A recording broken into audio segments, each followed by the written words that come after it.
ఆరాధించుకునే అవకాశాన్ని మాకు ఇచ్చావు. నీకు వందనాలు, నీకే స్తోత్రములు చెల్లిస్తూ ఉన్నాం ప్రభువా. అయా తండ్రి ప్రభువా, ఆరాధన ద్వారా ప్రభువా నిన్ను ఆరాధించాం, నిన్ను స్తుతించాం ప్రభువా. నీకు వందనాలు, నీకు స్తోత్రాలు చెల్లిస్తూ ఉన్నాం ప్రభువా.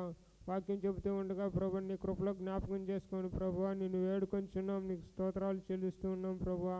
నువ్వే మాతో మాట్లాడవని నాయన నిన్ను వేడుకొంచున్నాం, నీకు స్తోత్రాలు చెల్లిస్తున్నాం తండ్రి ప్రభువా. ఆత్మతో సత్యంతో నిన్ను ఆరాధించే బిడ్డలకు సహాయం చేయమని ప్రభువా. మమ్మల్ని మేము సరి చేసుకొని నిన్ను ఆరాధించే బిడ్డకు మాకు సహాయం చేయమని యేసుక్రీస్తు అది పరిశుద్ధ నామములో ప్రార్థన చేస్తున్నాము నా తండ్రి, ఆమేన్.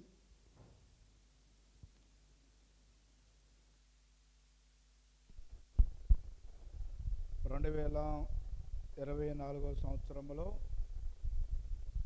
మొట్టమొదటి ఆదివారపు ఆరాధనకు చేరవచ్చిన మీ అందరికీ మన ప్రభువును రక్షకుడునైన యేసుక్రీస్తు నామమున వందనాలు తెలియచేస్తున్నాను. ఈ సమయంలో ఆరాధనకు సహాయకరంగా కొద్దిసేపు దేవుడి మాటలు విందాం రండి. కీర్తన గ్రంథం 95వ కీర్తన.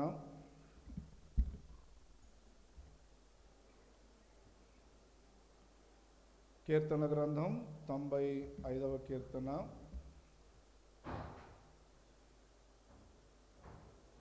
మొదటి నుండి 7 వచనాలను చూద్దాం. కీర్తన గ్రంథం 95వ కీర్తన మొదటి నుండి 7 వచనాలు. రండి, యెహోవాను గూర్చి ఉత్సాహధ్వని చేయుదము, మన రక్షణ దుర్గమును బట్టి సంతోషగానము చేయుదము. కృతజ్ఞతాస్తుతులతో ఆయన సన్నిధికి వచ్చేదము, కీర్తనలు పాడుచు ఆయన పేరిట సంతోషగానము చేయుదము. యెహోవా మహాదేవుడు, దేవతలందరికి పైన మహాత్మ్యము గల రాజు. భూమి ఆగాధ స్థలములు ఆయన చేతిలో ఉన్నవి, పర్వత శిఖరములు ఆయనవే. సముద్రము ఆయనది, ఆయన దాన్ని కలుగజేసెను. ఆయన హస్తములో భూమిని నిర్మించెను. ఆయన మన దేవుడు, మనము ఆయన పాలించు ప్రజలము, ఆయన మేపు గొర్రెలము. రండి, నమస్కారము చేసి సాగిలపడదము, మనను సృజించిన యెహోవా సన్నిధిని మోకరించదము. నేడు మీరు ఆయన మాట అంగీకరించిన ఎడల ఎంత మేలు. తలల వంచుదాం, చిన్న ప్రార్థన చేసి ధ్యానం చేద్దాం. మమ్మల్ని బహుమిక్కిలుగా ప్రేమించిన మా ప్రియ పరలోకపు మా తండ్రి, నీకు వందనాలు, స్తుతులు, స్తోత్రాలు చెల్లిస్తున్నాం ప్రభా. 2023 సంవత్సరం అంతా ప్రభా కంటికి రెప్పల కాపాడి నూతన సంవత్సరం అనేటువంటి దయాకిరీటాన్ని మా మీద ఉంచి నూతన వత్సరములోనికి ప్రభా మమ్మల్ని ప్రవేశపెట్టిన విధానాన్ని బట్టి స్తుతిస్తున్నాం, గణపరుస్తున్నాం. ఈ 2024 సంవత్సరపు మొదటి ఆరాధనలో ప్రభా నీ వాక్యమును ధ్యానిస్తూ ఉండగా మీరు మాతో మాట్లాడమని ప్రార్థన చేస్తున్నాము. మీరే ప్రభా మమ్మల్ని దర్శించమని ప్రార్థన చేస్తున్నాను. నిలబడి నన్ను నీ సిలుసాట మరుగుపరుచుకొని బోరగా వాడుకొని ముందున్న సమయాన్ని మా అందరికీ దీవెనకరంగా చేయమని మా ప్రభువును నీ ప్రియకుమారుడైన యేసు నామమున ప్రార్థన చేసి అడిగిపెట్టుకుంటున్నాను పరమ తండ్రి, ఆమేన్. రండి, కీర్తనకారుడు అంటున్నాడు కదా, రండి యెహోవాను గూర్చి ఉత్సాహధ్వని చేయుదము, మన రక్షణ దుర్గమును బట్టి సంతోషగానము చేయుదము. కృతజ్ఞతాస్తుతులతో ఆయన సన్నిధికి వచ్చేదము, కీర్తనలు పాడుచు ఆయన పేరిట సంతోషగానము చేయుదము. 7వ వచనం. రండి, నమస్కారము చేసి సాగిలపడదము, మన సృజించిన యెహోవా సన్నిధిని మోకరించదము అని అంటున్నాడు.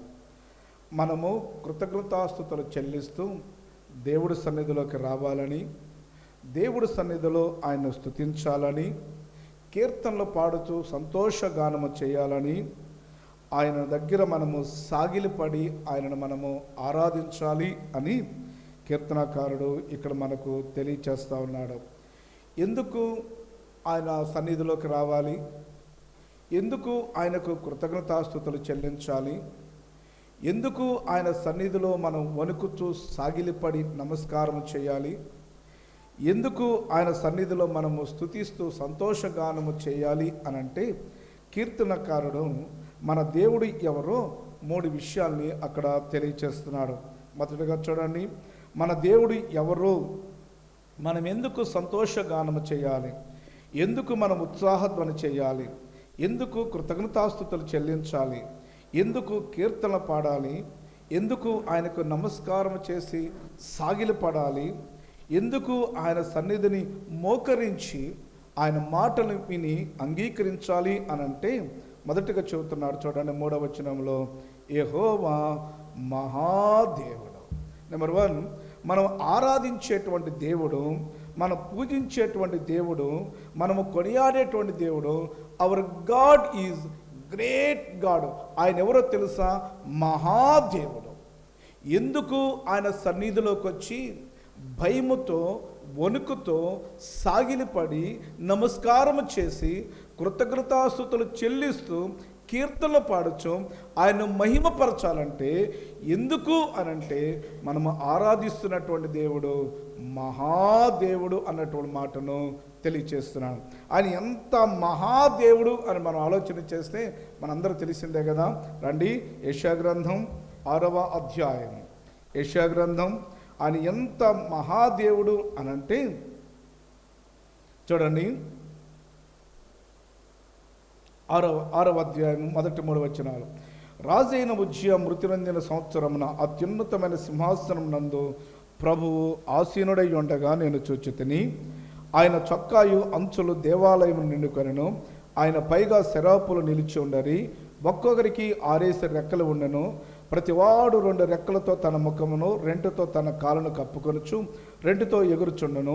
వారు సైన్యములకు అధిపతి యెహోవా పరిశుద్ధుడు, పరిశుద్ధుడు, పరిశుద్ధుడు, సర్వలోకము ఆయన మహిమతో నిండి ఉన్నదని గొప్ప స్వరముతో గాన ప్రతిగానములు చేయుచుండిరి.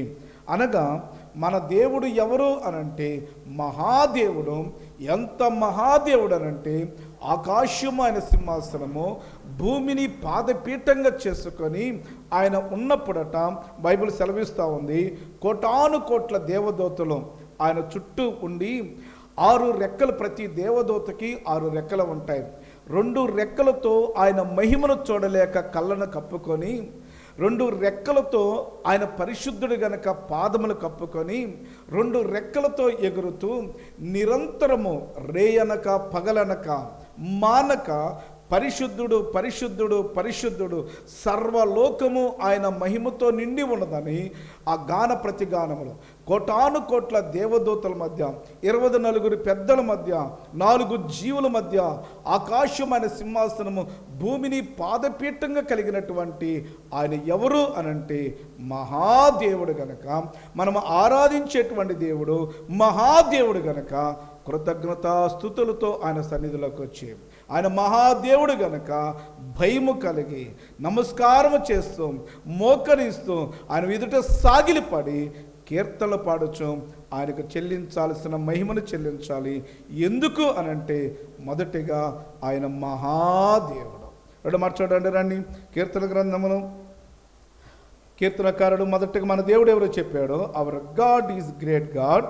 రెండవదిగా చూడండి 3వ వచనంలోనే, యెహోవా మహాదేవుడు, దేవతలందరికీ పైన మహాత్మ్యము గల మహారాజు. Hour God is great king. మన దేవుడు ఎవరనంటే మొదటిగా మహాదేవుడు, రెండవదిగా మహారాజు. ఈ లోకంలో చాలామంది రాజులు ఉండొచ్చు, వారందరూ రాజుల వరకు మాత్రమే. కొంత ఆధిక్యత కలిగి ఉన్నట్టయితే దావీదును మనం ఏమంటామంటే దావీదు మహారాజు అని అంటాం, అంతవరకే వారి పేర్లు. కానీ మనం ఆరాధిస్తున్నటువంటి దేవుడు, మనం పూజిస్తున్నటువంటి దేవుడు ఎలాంటి రాజు చూద్దామా? రండి, ప్రకటన గ్రంథం 19వ అధ్యాయము. ప్రకటన గ్రంథం 19వ అధ్యాయము చూడండి.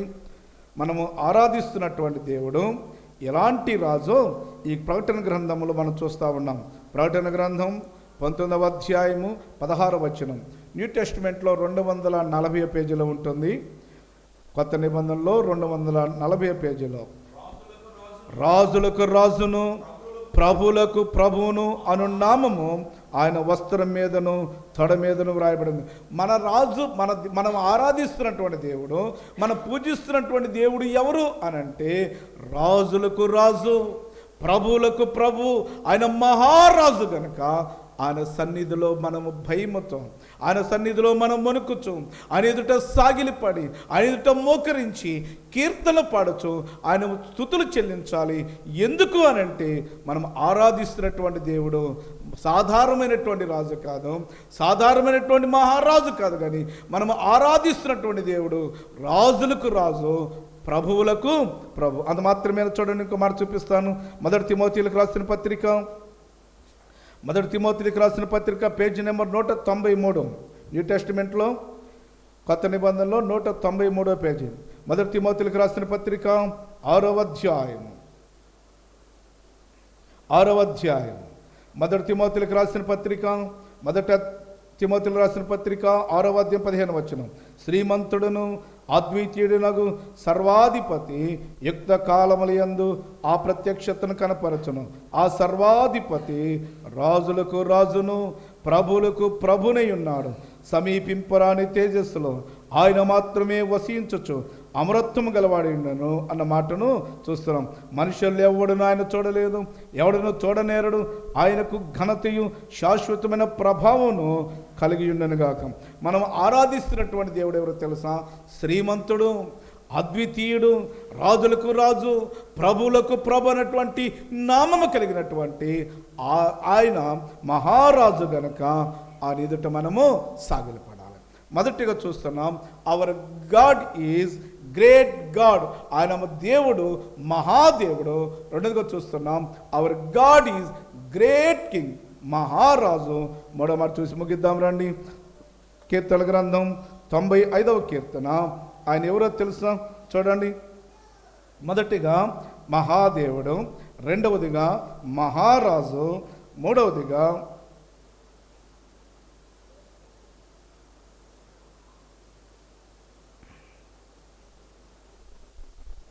ఆరవచనం, ఆయన మన దేవుడు అన్న మాటను చూస్తున్నాం.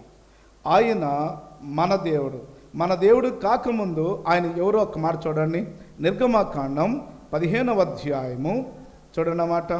నిర్గమకాండం 15వ అధ్యాయము 11వ వచనం. నిర్గమకాండం 15వ అధ్యాయం 11వ వచనం. యెహోవా వేల్పులలో నీ వంటి వాడు ఎవడో, పరిశుద్ధతను బట్టి నీవు మహానీయుడవు, స్తుతి కీర్తనలు బట్టి పూజ్యుడవు, అద్భుతములు చేయవాడు. మొదటిగా మన దేవుడు మహాదేవుడు, రెండవదిగా మహారాజు, మూడవదిగా మహానీయుడు. మనం ఆరాధిస్తున్నటువంటి దేవుడు ఎవరు తెలుసా? మహానీయుడు అని. ఎందుకన్నారో తెలుసా? యెహోవా వేల్పులలో, దేవులలో నీ వంటి వాడు ఎవడూ లేడు. నీవు ఎందుకు మహనీయుడు తెలుసా? పరిశుద్ధతను బట్టి. పరిశుద్ధతను బట్టి నీవు మహానీయుడువు. నీలాంటి పరిశుద్ధత కలిగిన వాడు ఈ లోకములో ఎవడూ లేడు. నీలాంటి పవిత్రత కలిగిన వాడు. ఆయన జన్మ పరిశుద్ధమైనది, ఆయన జీవితము పరిశుద్ధమైనది, ఆయన మరణము పరిశుద్ధమైనది, ఆయన పునరుద్ధానము పరిశుద్ధమైన వాడు. ఆయన పరిశుద్ధుడైనటువంటి దేవుడు.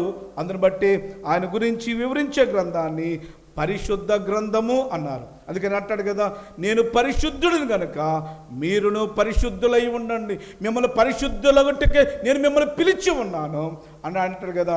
పాపము లేనివాడు, పాపము చెయ్యనివాడు, పాపమే ఎరిగినవాడు, నాలో పాపం ఉందని మీలో ఎవరైనా స్థాపించగలరని సవాలు విసిరిన ఒకే ఒక పరిశుద్ధుడు మన ప్రభు అయినటువంటి యేసుక్రీస్తు. అందును బట్టి ఆయన మహానీయుడు. మొదటిగా మనం ఆరాధిస్తున్నటువంటి దేవుడు మహాదేవుడు, రెండవదిగా మహారాజు, మూడవదిగా మహానీయుడు. ఆ మహాదేవుడు, ఆ మహారాజు, ఆ మహానీయుడు అత్యున్నతమైన సింహాసనం మీద సమీపింపరాని తేజస్సులో వసించు అమృతులటువంటి ఆ దేవదేవుడు నీ నా పాపములను బట్టి, నీ నా దోషములను బట్టి, నీ నా అతిక్రమను బట్టి ఆ మహాదేవుడు ఈ లోకమునకు తగ్గించుకొని వచ్చాడు. ఆ మహారాజు దాసుడుగా ఈ లోకానికి వచ్చాడు. ఆ మహానీయుడు మానవుడిగా ఈ లోకములో జన్మించి మనందరి పాపం నిమిత్తము, మనందరి దోషము నిమిత్తము, ఏ భేదము లేదు, అందరూ పాపము చేసి మనము త్రోవ తప్పిపోయినప్పుడు నీతిమంతుడు లేను ఒక్కడు లేక మనందరము పాపము చేసి పాపం వల్ల వచ్చు జీతము మరణము కాగా దానంతము నిత్య నరకమై కొంటాడుగా ప్రభువైనటువంటి యేసుక్రీస్తు ఈ లోకములో మనందరి పాపం నిమిత్తము ఆ గొల్గొతా కొండ మీద ఆకాశమునకు భూమికి మధ్యగా వేలాడాడు. ఆయన సిలువలో శాపగ్రస్తుడిగా నిలబడిపోయాడు. మన చేతుల్లో చేసిన పాపాలకు ఆయన చేతుల్లో శీలలు, మన కాలు నడిచిన వంకర మార్గాలకు ఆయన కాలంలో మేకులు, మన తల ఊహించిన చెడ్డ ఊహకు ఆయన తలపై ముండ్ల కిరీటము, ఈ పాపిష్టి దేహము చేసిన పాపములకు ఆయన శరీరము నాగడి సాల వలె దున్నబడింది. ఒకటి తక్కువ 40 కొరడా దెబ్బలతో మాంసపు ముద్దగా మారబడింది. వ్యాధిగ్రస్తుడిగా నిలబడిపోయాడు. చూడనల్లవాడిగా మిగిలిపోయాడు. వదకు తేబడిన గొర్రె మౌనిగా నిలబడినట్లుగా ఆయన శిలువలో మౌనిగా నిలబడిపోయాడు. మన పాపిష్టి హృదయం చేసినటువంటి చెడ్డ ఊహల బట్టి ఆయన ప్రక్కలో బల్లెపు పోటు చివరి రక్త బొట్టు వరకు నీ కొరకు నా కొరకు చిందించి మనందరి పాప నిమిత్తము అనిర్దోషమైన, నిష్కలంకమైన, పరిశుద్ధమైన, పావనమైన యవ్వన రక్తమును మనందరి కొరకు చిందించి ఆయన మరణించి సమాధి చేయబడి లేఖనముల ప్రకారము తిరిగి లేచి ఎవరైతే అంగీకరిస్తారో ఆ మహాదేవుడు, ఆ మహారాజు, ఆ మహానీయుడు నీ దేవుడు అవుతారని చెప్పాడు. ఎందుకు మనం ఆరాధించాలో తెలుసా? ఆ మహారాజు, ఆ మహాదేవుడు, ఆ మహానీయుడు మన దేవుడు అయినందుకు ఆయన మందిరంలోకి మనం సాగిలిపడే, మనము ఆయన మందిరంలో సాగిలిపడి ఆయన మహారాజు గనక, మహాదేవుడు గనక, మహనీయుడు గనక ఆయన సన్నిధిలో సాగిలిపడి నమస్కరించి మోకరించి కీర్తనలు పాడుతూ స్తుతిస్తూ ఆయనకు చెల్లించాల్సినటువంటి మహిమను చెల్లించాలి. ఎందుకో తెలుసా? అలాంటి సర్వోన్నతమైనటువంటి స్థలములలో సమీపింపరాని తేజస్సులో వసించబ్రతుకున్నటువంటి ఆ దేవదేవుడు నీ నా పాపల కొరకు శిలువకు దిగివచ్చాడు గనుక, ఆయన మన దేవుడయ్యాడు గనుక, ఆయన మన రక్షకుడయ్యాడు గనుక, మన విమోచకుడయ్యాడు గనుక, మన పాప నుంచి విడుదలిచ్చాడు గనుక అందును బట్టి ఆయన సన్నిధికి వచ్చి కృతజ్ఞతాస్తుతులు కలిగి, అయ్యా నీ సన్నిధిలో రావటానికి ఒకప్పుడు నాకు యోగ్యత లేదు, ఒకప్పుడు అర్హత లేదు, ఒకప్పుడు పరిశుద్ధత లేదు, ఒకప్పుడు ఇటు ధన్యత లేదు, కానీ నాకు బదులుగా నా స్థానములో నువ్వు శిలలో యాగమయ్యావు ప్రభా, త్యాగమయ్యావు ప్రభా, నీ మా పరిశుద్ధతను విడిచిపెట్టావు ప్రభా, నీ సింహాసనాన్ని విడిచిపెట్టావు, నీ రాచరికాన్ని విడిచిపెట్టి దీనుడిగా, రిక్తుడిగా, దాసుడిగా, దరిద్రుడిగా, మానవుడిగా ఈ లోకానికి వచ్చి నా పాపల నిమిత్తము నీ రక్తాన్ని చిందించావు. నువ్వు నా దేవుడయ్యావు ప్రభా, నా రక్షకుడయ్యావు ప్రభా. ఇట్టి భాగ్యం ఒకప్పుడు లేదు. అందును బట్టి అది మాత్రమేనా? ఈ 2023 సంవత్సరం అంతే ప్రభా ఎన్ని అపరాధములు నాలో కనపడినా, ఎన్ని దోషములు నాలో కనపడినా, ఎన్ని పాపములు నాలో కనపడినా కేవలము నీ ఉచితమైనటువంటి కృపను బట్టి ప్రభా నన్ను క్షమించి, నా మీద దయ చూపించి, నా మీద జాలిపడి, నన్ను ప్రేమించి మరొక వత్సరమైనటువంటి దయాకిరీటాన్ని ఉంచి ప్రభా ఈరోజు నీ సన్నిధిలో చేరేటువంటి భాగ్యాన్ని నాకంటే చాలామంది కోల్పోయారు. అయినా నువ్వు నాకు ఇచ్చావు ప్రభా. అందును బట్టి నువ్వు మహారాజు ప్రభా, మహాదేవుడు ప్రభా, మహానీయుడు. అలాంటి నీవు నా దేవుడయ్యావు గనక నీ ఎదుట నేను సాగిలిపడతాను. నీ యాగాన్ని, త్యాగాన్ని నేను జ్ఞాపకం చేసుకుంటానని ఆయన చేసిన త్యాగాన్ని బట్టి, ఆయన చేసిన యాగాన్ని బట్టి, ఆయన చేసిన శిలువ కార్యాన్ని బట్టి, మన పట్ల ఆయన చూపినటువంటి ప్రేమను బట్టి తలపోసుకుంటూ స్తుతులు చెల్లిద్దామా? తలలు వంచండి. పురుషులు బహిరంగంగా స్తుతులు చెల్లిస్తారు, స్త్రీలు మౌనంగా తన హృదయంలో స్తుతులు చెల్లిస్తూ ఆయన జ్ఞాపకం చేసుకోవాలని మనసారా కోరుకుంటున్నాను. అందరూ తల వంచండి. పురుషులు స్తుతులు చెల్లిస్తారు.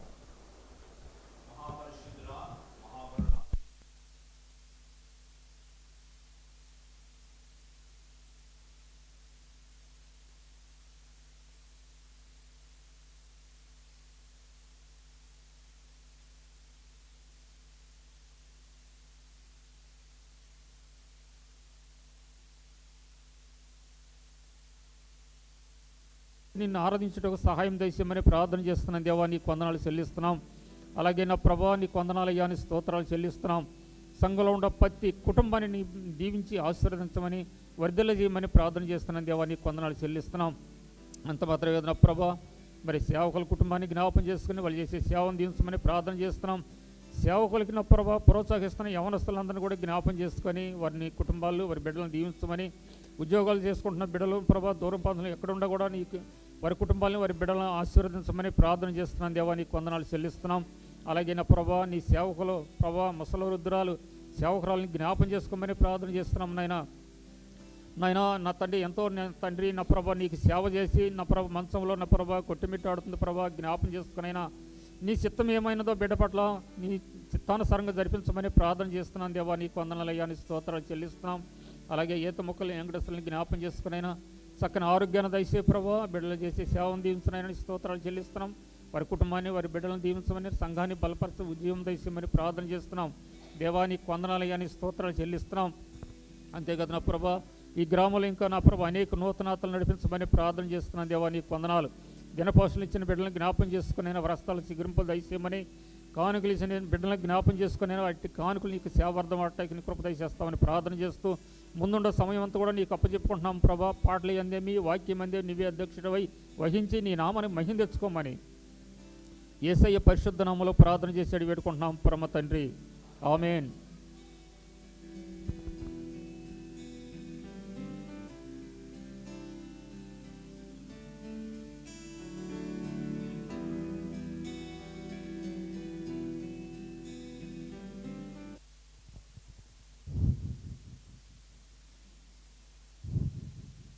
రాజాని సన్నిధిలోనే ఉంటానయ్యా, మనసారా ఆరాధిస్తూ బ్రతికేస్తానయ్యా. రాజాని సన్నిధిలోనే ఉంటానయ్యా, మనసారా ఆరాధిస్తూ బ్రతికేస్తానయ్యా. నేనుండాలేనయ్యా, నే బ్రతకాలేనయ్యా, నేనుండాలేనయ్యా, నే బ్రతకాలేనయ్యా. నీవే లేకుండా నేనుండాలేనయ్యా, నీ తోడే లేకుండా నే బ్రతకాలేనయ్యా. నీవే లేకుండా నేనుండాలేనయ్యా, నీ తోడే లేకుండా నే బ్రతకాలేనయ్యా. రాజా నీ సన్నిధిలో నేనుంటానయ్యా, మనసారా ఆరాధిస్తూ బ్రతికేస్తానయ్యా. నీ సన్నిధిలో నేనుంటానయ్యా, మనసారా ఆరాధిస్తూ బ్రతికేస్తానయ్యా. దానంలో సంపూర్ణ సంతోషం ఆరాధించుకునే విలువైన అవకాశం. నీ సన్నిధానంలో సంపూర్ణ సంతోషం ఆరాధించుకునే విలువైన అవకాశం. కోల్పోయినవన్నీ నాకు ఇచ్చుటకును, బాధల నుండి బ్రతికించుటకును. కోల్పోయినవన్నీ నాకు ఇచ్చుటకును, బాధల నుండి బ్రతికించుటకును. నీవే రాకపోతే నేనేమైపోదును, నీవే రాకపోతే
నీతోనే జీవిస్తా. ఏ దారిలో నడిచినా నీ వెంటే నడిచొస్తా. ఊపిరాగే వరకు నీతోనే జీవిస్తా. ఏ దారిలో నడిచినా నీ వెంటే నడిచొస్తా. విశ్వానికి కర్త నీవే నా గమ్యము. నీ బాటల నడుచుట నాకెంతో ఇష్టము. విశ్వానికి కర్త నీవే నా గమ్యము. నీ బాటల నడుచుట నాకెంతో ఇష్టము. నిన్ను మించిన దేవుడే లేడయ్యా. నిన్ను మించిన దేవుడే లేడయ్యా. నేనున్నా లేనయ్యా, నే బ్రతకాలేనయ్యా. నేనున్నా లేనయ్యా, నే బ్రతకాలేనయ్యా. నీవే లేకున్నా నేనున్నా లేనయ్యా. నీ తోడే లేకున్నా నే బ్రతకాలేనయ్యా. నీవే లేకున్నా నేనున్నా లేనయ్యా. నీ తోడే లేకున్నా నే బ్రతకాలేనయ్యా. రాజా నీ సన్నిధిలోనే ఉంటానయ్యా. మనసారా ఆరాధిస్తూ బ్రతికేస్తానయ్యా. రాజా నీ సన్నిధిలోనే ఉంటానయ్యా. మనసారా ఆరాధిస్తూ బ్రతికేస్తానయ్యా. చివరిగా కల్పన మరొక చిన్న పాట పాడుతుంది. ఆ తర్వాత మన మధ్యలో సోదరులు పెద్దలు నరసింహరాయణయ్య గారు ఉన్నారు. వారు కొద్ది నిమిషాల సేపు దేవుని వాక్యాన్ని మనకు అందిస్తారు.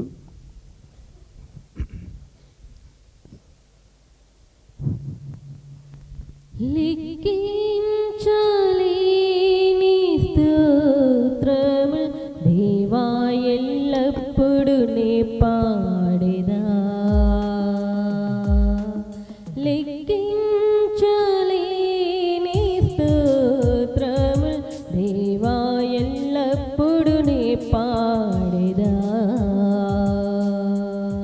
ఇంతవరకు నా బ్రతుకులో ఇంతవరకు నా బ్రతుకులో నీవు చేసిన మేళ్ళకి లెక్కించలేని స్తోత్రములు దేవా ఎల్లప్పుడు నే పాడెదా. లెక్కించలేని స్తోత్రములు దేవా ఎల్లప్పుడు నే పాడెదా. ఆకాశ మహాకాశంబు దాని క్రిందున్న ఆకాశము. ఆకాశ మహాకాశంబు దాని క్రిందున్న ఆకాశము. భూమిపై కనబడినవన్నీ ప్రభువా నిన్నే కీర్తించు. భూమిపై కనబడినవన్నీ ప్రభువా నిన్నే కీర్తించు. లెక్కించలేని స్తోత్రములు దేవా ఎల్లప్పుడు నే పాడెదా.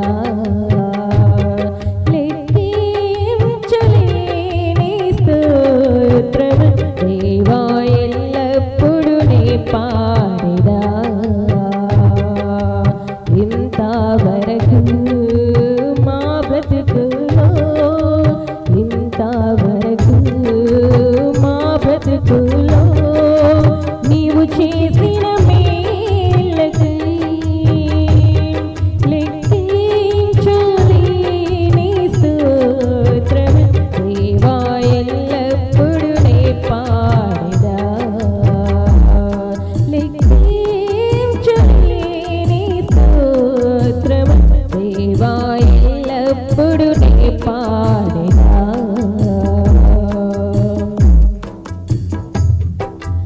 అడవిలో నివసించిన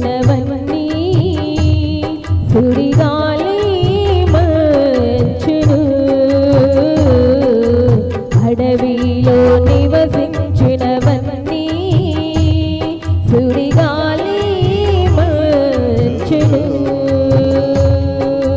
భూమిలో ఉన్నవన్నీ దేవా నిన్నే పొగడును భూమిలో ఉన్నవన్నీ దేవా నిన్నే పొగడును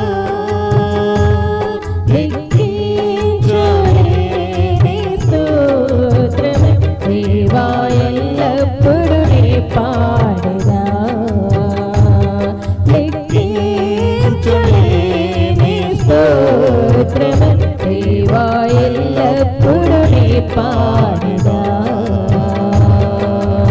ఇంతవరకు మా బ్రతుకులో ఇంతవరకు మా బ్రతుకులో నీవు చేసిన మేలకై లెక్కించలేని స్తోత్రము దేవా ఎల్లప్పుడు నీ పాడగా లెక్కించలేని స్తోత్రము దేవా ఎల్లప్పుడు నీ పాడగా. ఓకే.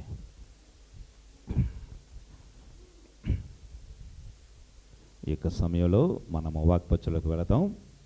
మన మధ్యలో నరసింహరావు అన్నయ్య గారు ఉన్నారు. చాలా సంవత్సరాల తర్వాత, మేబీ ఒక 3-4 ఇయర్స్ తర్వాత మన మధ్యకు అన్నయ్య రావటం చాలా సంతోషం. అంత మాత్రమే కాదు, వారితో పాటుగా మన ప్రియ సోదరులు పెద్దలు, మన సమావేశ పెద్దలు నరసింహావి గారి భార్య హేమవతకు కూడా మన ఎద్దుకు వచ్చారు. నరసింహావి విషయం మనందరికీ తెలుసు. గత సంవత్సరం క్రితం ఆయన ప్రభు యొద్దకు చేరారు. మన సంఘం ఎంతో విచారించింది, బాధపడింది. సమావేశానికి పెద్దగా ఉంటూ మన సంఘం అంటే, మన దైవజనులు అంటే ఆయనకు అమితమైన ప్రేమ, అమితమైన ఇష్టం. మన ఊరు రావాలంటే ఆయనకి ఎంత ఇష్టం అంటే అంత ఇష్టం అండి. మన మీటింగ్స్ జరుగుతుంటే 3 రోజులు ఇక్కడే ఉండేవాళ్ళు. సో మావయ్య గారు ప్రభు చెంతకు చేరారు కరోనా ఎఫెక్ట్ తోటి. అక్కయ్య ఇప్పుడు కూడా మనమే జీర్ణించలేకపోతున్నాం. అక్కయ్య జీర్ణించుకోలేక బాగా అంగలారుస్తుంది. అక్కయ్య ఆధార నిమిత్తం ప్రార్థన చేశాం. అక్కయ్య నిమిత్తం ప్రత్యేకంగా ప్రార్థించండి. అక్కయ్య కూడా మనతో ఉండటం చాలా సంతోషం. ఫాస్టింగ్ మరి చూడటానికి అనుకోని రీతిగా నరసింహరావు అన్నయ్య, అలాగే చిట్టిబాబు అన్నయ్య, హేమావతక్క వచ్చారు. ఈ సమయంలో అన్నయ్య గారు మనకు వాక్పరిచయం చేస్తారు. తర్వాత రష్ కుమార్ కూడా కొద్ది నిమిషాల సేపు వాక్పరిచయం చేస్తారు. అందుకంటే ముందుగా అది తల వంచి కళ్ళు మూస్తున్నట్లయితే వాక్వచనిత్వం సహోదరులు కృష్ణ గారు ప్రార్థన చేయాలని ప్రేమతో వారిని కోరుతున్నాం. అందరు తల వంచి కళ్ళు మూస్తున్నట్లయితే వాక్వచనిత్వం ప్రార్థన చేసుకున్నాం.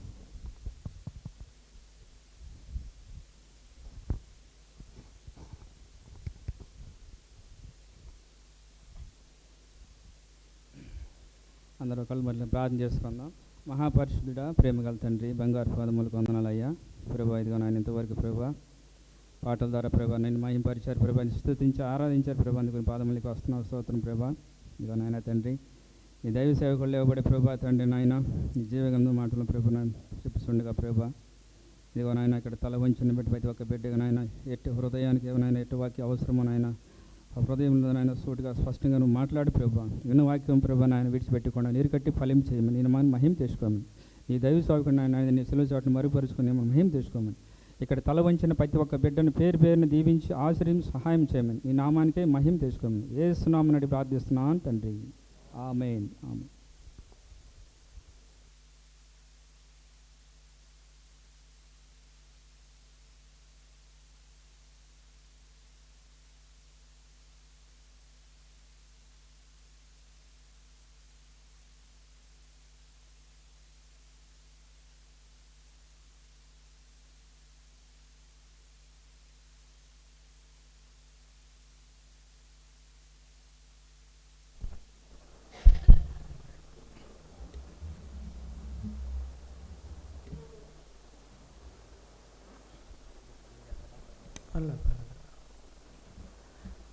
చాలా దినాల నుండి మన గ్రామం రావాలని నేను ప్రార్థన చేస్తూ ఉన్నా. ఎందుకంటే నా శక్తి కూడా చాలా వరకు ఉడిగిపోయిందంటారు చూసావా. ఇంకా బతుకుంటే ఒకసారన్నా వెళ్ళి ప్రభా మన గ్రామం మా ఊరు పంపించి ప్రభు అని ప్రార్థన చేస్తున్నాను. ఈలోపు మరి బాలమ్మ సహోదరి బాలమ్మకు బాగలేదు, పరిస్థితులు ఏం బాగలేదు అంటే సడన్గా ఈరోజు కూడా మేము అనుకుంటా ఉన్నా, పోయిన రాత్రి నిన్నంతా అనుకుంటానే ఉన్నాను రావాలని. కానీ ఈరోజు నాకు అంత అనుకూలమైనటువంటి పరిస్థితులు కల్పించాల. సరే దేవుడు మా తమ్ముడిని వాడు నెల్లూరులో ఉండి ఒంగోలు వెళుతూ ఉన్నాడు, వస్తావని అడిగితే నేను వస్తానని చెప్పాము. ఇద్దరిని కలిసి మేము వచ్చేసాం, చెల్లెలు నేను ఇద్దరిని కలిసి చూసాం. బాలమ్మ పరిస్థితి ఏమీ బాగలేదు. ఆమె ఇంకా రోజుల మనిషి అని నేను అనుకుంటున్నాను. సరే ప్రభువు నమ్ముకుంది కాబట్టి మనకు ఉన్న ధైర్యం ఏమిటంటే దేవుని రాజ్యంలో ఉంటామన్న నిశ్చయితతో మనం లోకంలో జీవిస్తున్నాం. అదే కదా మన విశ్వాసం. మనకు మరి దేవుడు అనుగ్రహించిన బహుమానం ఏమిటంటే దేవుని రాజ్యమే.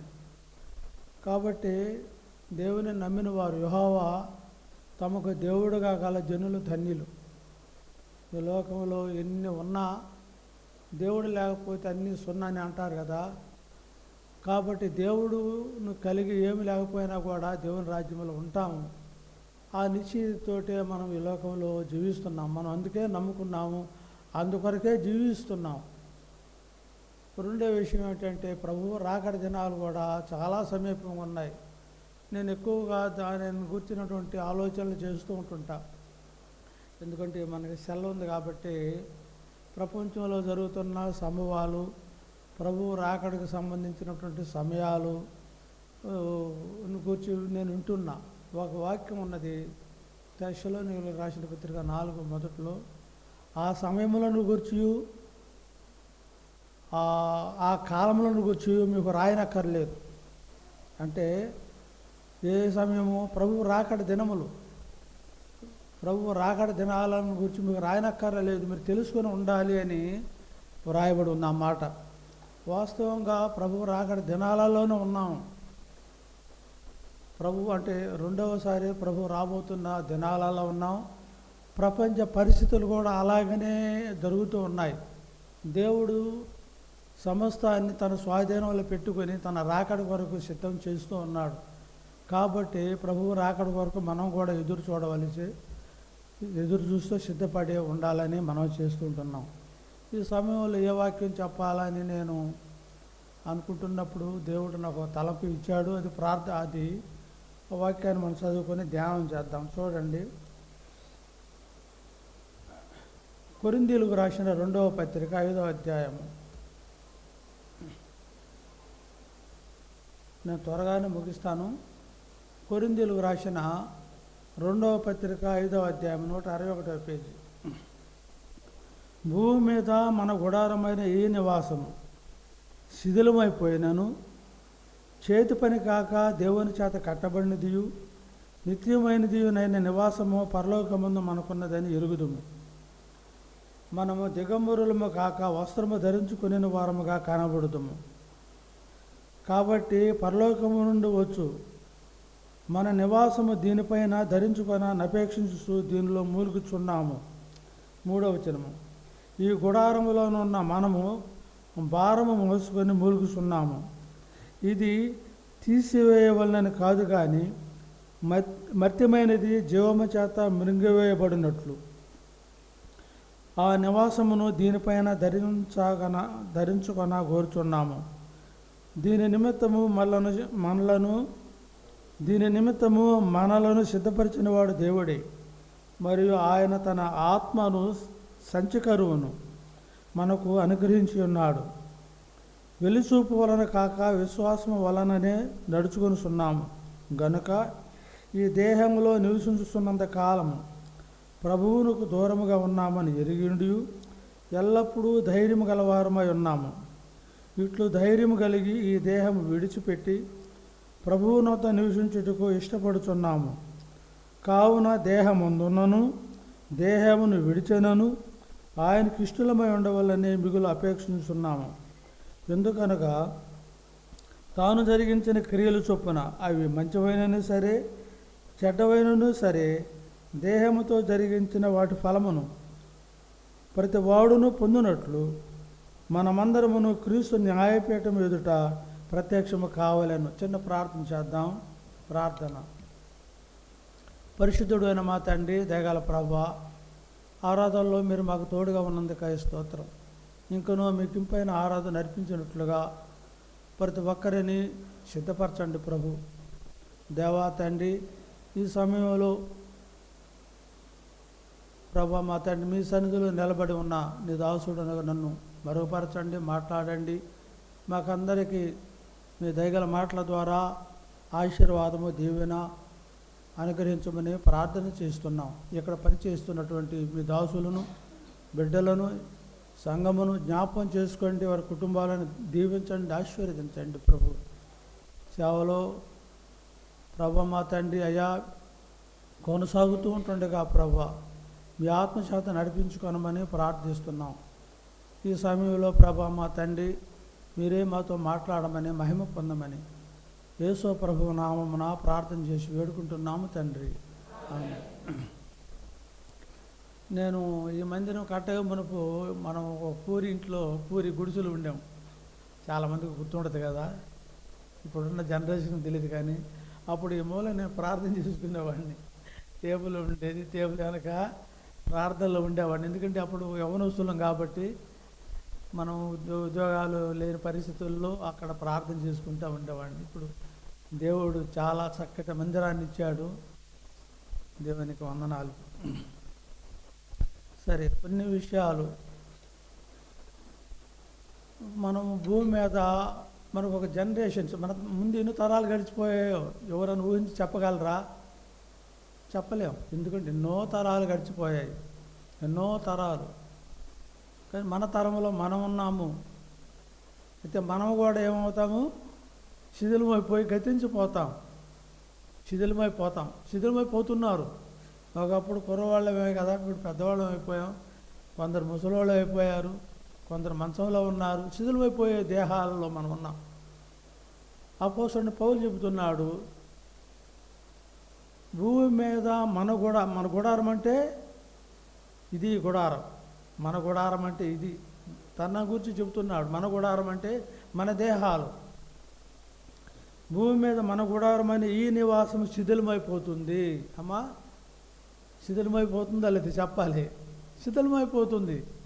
ఒకప్పుడు ఎంతో అందంగా సౌందర్యంగా ఉండిన వాళ్ళం ఇప్పుడేమయ్యాం? క్రమక్రమంగా పిల్లలు ఉన్నారు. ఇప్పుడు ఎంతో అందంగా ఉంటారు. మా వయసు వచ్చేసరికి ఏమైపోతారు? శిథిలావస్థ స్థితిలోకి పోతాం. కానీ ఇక్కడ రాయబడిన మాట ఏంటంటే, చేతి పని కాక దేవుని చేత కట్టబడినదియు నిత్యమైనదియునైన నివాసము పరలోకమందు మనకున్నదని ఎరుగుదుము. అర్థమైందా? మనకు పరలోక రాజ్యం అనేది ఒకటి ఉన్నది. అది మనం ఎరిగి ఉండాలి. మనం చనిపోతాము, మనం ఎక్కడుంటాము? దేవుని రాజ్యంలో ఉంటాము అని ఎరిగి ఉండాలి మనం. అందులోనే మనకు ఆనందం ఉంది, అందులోనే మనకు సంతోషం ఉన్నది. ఇక్కడ ఒక మాట ఉంది చూడండి, 6వ వచనము, వెలుచూపు వలన కాక విశ్వాసము వలననే నడుచుకొనిస్తున్నాము. వెలుచూపు అంటే అర్థం ఏంటి తెలుసా? వెలుచూపు అంటే ఏదో నమ్మామంటే నమ్మాం, జీవిస్తున్నామంటే జీవిస్తున్నాం, ఎక్కడికి వెళ్తామో ఏమైపోతామో అనేది వెలుచూపు అన్నమాట. అర్థమైందా? కానీ మన విశ్వాసం ఎలాగుంది? ఇక్కడ అపోస్తలుడు పౌలు అంటున్నాడు, మనం ఎరిగి ఉన్నాము. మన దేవుడు అంత నమ్మకమైన వాడు. అర్థమైందా? మన దేవుడు తను నమ్మిన వారి విషయంలో అంత శ్రద్ధ గలవాడు. ఎవరి విశ్వాసాన్ని ఆయన ఖాతరు చేసేవాడు కాదు, కాపాడేవాడు. తన రాజ్యమునకు తన మహిమలోకి పిలుచుకునేవాడు. కాబట్టి మనమేమి అధైర్యపడవలసిన అవసరం లేదు అని ఇక్కడ అపోస్తలుడైన పౌలు చెబుతున్నాడు. నేను ఒక ఉదాహరణకు చెప్తున్నాను. లోతు భార్య, లోతు ఇద్దరు బిడ్డలు ఉన్నారు కదా. వారు లోతును గురించి రాయబడిన మాట నీతిమంతుడే, కానీ భార్య బిడ్డలు బలహీనులని రాయబడి ఉంది వాక్యంలో. బలహీనులు దేవుడు దర్శించాడు ఆ పట్టణాలను నాశనం చేయటానికి. అయితే వారు మనం వెళదాం పదండి అంటే వారు ఏం చేస్తున్నారు? ఇంకా ఆలస్యం చేస్తూ ఉన్నారట. ఇంకా ఆలస్యం చేస్తున్నారు. దేవుని సమయం దగ్గరకు వచ్చేసింది. ఆ పట్టణంలోనూ నాశనం చేయబోయే సమయం దగ్గరకు వచ్చినా కూడా వారు ఇంకా ఆలస్యం చేస్తూనే ఉన్నారు. అక్కడ ఒక మాట రాయబడి ఉంది, యెహోవా కనికరపడి వారి చేతులను పట్టుకొని ఆ యొక్క పట్టణం యొక్క వెలుపలకు తీసుకొని వచ్చారని రాయబడి ఉంది. చూసారా? యెహోవా కనికరపడి వారి చెయ్యి పట్టుకొని వారిని ఏం చేస్తున్నాడు? బయటికి తీసుకొస్తున్నాడు. ఎందుకు చెప్తున్నానంటే బలహీనులైనటువంటి వారిని కూడా దేవుడు ఏం చేస్తాడు? తన రాజ్యమునకు తన మహిమకు మనల్ని చేరుస్తాడు అనేది విశ్వాసంతో మనం జీవించాలి కదా. ఉదాహరణగా చెప్పాం. ఇక్కడ ఇంకొక మాట కూడా చూడండి. దేవుడు ఆ పట్టణాలను దర్శించిన వారికి తెలియదు, లోతుకు తెలియదు, లోతు భార్యకి తెలియదు, ఆ పట్టణాలను నాశనం చేయబోతున్నాడు తెలియదు. కానీ ఎవరికి తెలిసింది? అబ్రహాముకు. నేను చేయబోయే కార్యమును అబ్రహాముకు దాచెదనా అని చెప్తున్నాడు. ఏం చేయబోతున్నాడు? సొదొమ గొమొర్రా పట్టణాలను నేను నాశనం చేయబోతున్నాను, ఈ సంగతిని నేను అబ్రహాముకు దాసను అన్నాడు. అంటే ఇక్కడ కొందరు ఎరిగి ఉంటారు, కొందరు తెలియదు. లోతుకు తెలియదు, అబ్రహాముకు తెలిసిపోయింది. చూసారా? కాబట్టి తెలుసుకోవటం అనేది ముఖ్యం. తెలుసుకోవాలి. తుఫాను వస్తుందంటే వస్తుంది పోతుంది అనుకుంటే తెలుసుకోవాలి మనం జాగ్రత్త పడటానికి. అలాగే ప్రభు జాగ్రత్తల విషయం చాలా చెప్పాడు. బుద్ధిగల కనికల వల్లే మనం ఎప్పుడు కూడా ఎదురు చూస్తూ ఆయన రాకడ కొరకు సిద్ధపడి ఉండాలి అనేది మనం చూస్తుంటున్నాం. సరే, ఇక్కడ చదువుకున్నాం 2వ వచనం. మనము దిగంబరులము కాక వస్త్రము ధరించుకునే వారముగా కనబడుదుము. కాబట్టి పరలోకము నుండి వచ్చు మన నివాసము దీనిపైన ధరించుకొని అపేక్షించు దీనిలో మూలుగుచున్నాము. ఈ గుడారములోనున్న మనము భారము మోసుకొని మూలుగుచున్నాము. మూలుగుచున్నాము అనే మాట ఇక్కడ రెండు సార్లు రాయబడి ఉంది. మూలుగుచున్నాం. ఈ గుడారం అంత మంచిది కాదు. ఏ గుడారము? ఏ గుడారం? మన దేహమే ఒక గుడారం. ఇక్కడ గుడారం అంటే మన దేహం. ఈ గుడారంలో మనం ఏం చేస్తున్నాము? పరసంబంధమైన వాటిని ధరించుకొని అపేక్షించుతున్నామే కానీ మూలుగుచున్నాము. అడ్డపడేది మన దేహం అడ్డపడుతుంది. మన దేహం అడ్డపడుతుంది. ఎట్లా అడ్డపడుతుంది అంటే గలతీయులకు రాసిన పత్రికలో ఒక మాట మనం జ్ఞాపకం చేసుకున్నాం. చూడండి, అడ్డపడేవి మనకున్నాయి. 19వ వచనం చూడండి. 19 నుండి మనం చదువుతాం. 5:19 గలతీయులకు రాసిన పత్రిక. శరీర కార్యములు స్పష్టమైనవి. అవేవనగా జారత్వము, అపవిత్రత, కామకత్వము, విగ్రహారాధన, అభిచారం, అవి ఉంటే మంత్ర ప్రయోగము. ఇవి ఇంతవరకు ఒక లిస్టు అన్నమాట. ఇవి పెద్ద పెద్ద పాపాలు. ఈ పాపాలు చేసేవారు దేవుని యొక్క ఆత్మను వారు ఆర్పుతున్నారన్నమాట. ఆర్పటం అంటే తెలుసు కదా. వెలిగే దీపాన్ని మనం ఏం చేస్తామో ఆర్పితే చీకటి అయిపోతుంది కదా. అలాగే దేవుడు మనలో తన ఆత్మను ఉంచాడు. నమ్మినప్పుడు మనము దేవుని ఆత్మ చేత ముద్రించబడ్డామని వాక్యంలో రాయబడి ఉంది. మనమందరము దేవుని ఆత్మ చేత నమ్మిన వారమే. చదువుకున్న భాగంలో కూడా ఆ మాట ఉన్నది. దేవుని ఆత్మ చేతనే మనం ఈ విశ్వాసంలోకి వచ్చాం. దేవుని ఆత్మ మనలో ఉన్నాడు కనుక నేను ఒక మాట చదువుతాను. చూడండి, ఇక్కడే గలతీయులకు రాసిన పత్రిక 4:6 చూడండి. మరియు మీరు కుమారులు ఉన్నందున నాయన తండ్రి అని మొర్రపెట్టు తన కుమారుని ఆత్మను దేవుడు మన హృదయంలోనికి పంపాను. ఇంకో మాట కూడా ఉంది, అది అవసరం లేదు. ఇంకో చోట కూడా ఎలాంటి మాట ఉంది. నాయన, తండ్రి, ప్రభువా, యేసయ్య అని మొర్రపెట్టే తన కుమారుని ఆత్మను మనలోకి పంపాడు. అంటే మనలో ఉన్నాడా లేడా? ఉండని వారు ఎవరు? దేవుని ఆత్మను తండ్రి ప్రభు దేవునిని తండ్రి అని పిలవలేరని రాయబడి ఉంది. కాబట్టి పరలోకముందున్న దేవునిని మనం తండ్రి అని, ప్రభు అని, నాయన అని, అయ్యా అని, అబ్బా అని ఇంకా అనేక రీతులుగా ఆయనను సంబోధిస్తూ పిలుస్తున్నామంటే ఎవరు పిలుస్తున్నట్టు? దేవుని ఆత్మ మనలో ఉన్నాడు కనుక. అర్థమైందా? కాబట్టి ఆత్మ ఇక్కడ ఎందుకు చెప్తున్నామంటే ఈ ఆత్మ మనలో ఉన్నాడు. ఇక్కడ మనకు అడ్డం వచ్చేది ఏంటి? అడ్డం వచ్చేది కాదు, ఆర్పివేసే పాపాలు ఏంటి తెలుసా? చూడండి పైన. జారత్వము. జారత్వం అంటే వ్యభిచార సంబంధమైన పాపము, అపవిత్రత, కామకత్వము, విగ్రహారాధన, అభిచారము, మంత్ర ప్రయోగాలు, ఇవన్నీ కూడా దేవుని ఆత్మను ఆర్పే పాపాలు. శాంసన్ ఉన్నాడు కదా మన బైబిల్లో, న్యాయాధిపతుల గ్రంథంలో.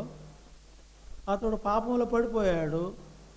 పడిపోయిన తర్వాత శత్రువులు వచ్చి మీద పడ్డారు. మీద పడ్డప్పుడు ఎప్పుడు వాళ్ళు విరజింపుకోవటానికి ప్రయత్నం చేశాడు. అక్కడ ఒక మాట రాయబడి ఉంది, శత్రువుల చేతులకు దొరికిపోయాడు. ఎవరి గురించి చెప్తున్నాను? శాంసన్ గురించి చెప్తున్నాను.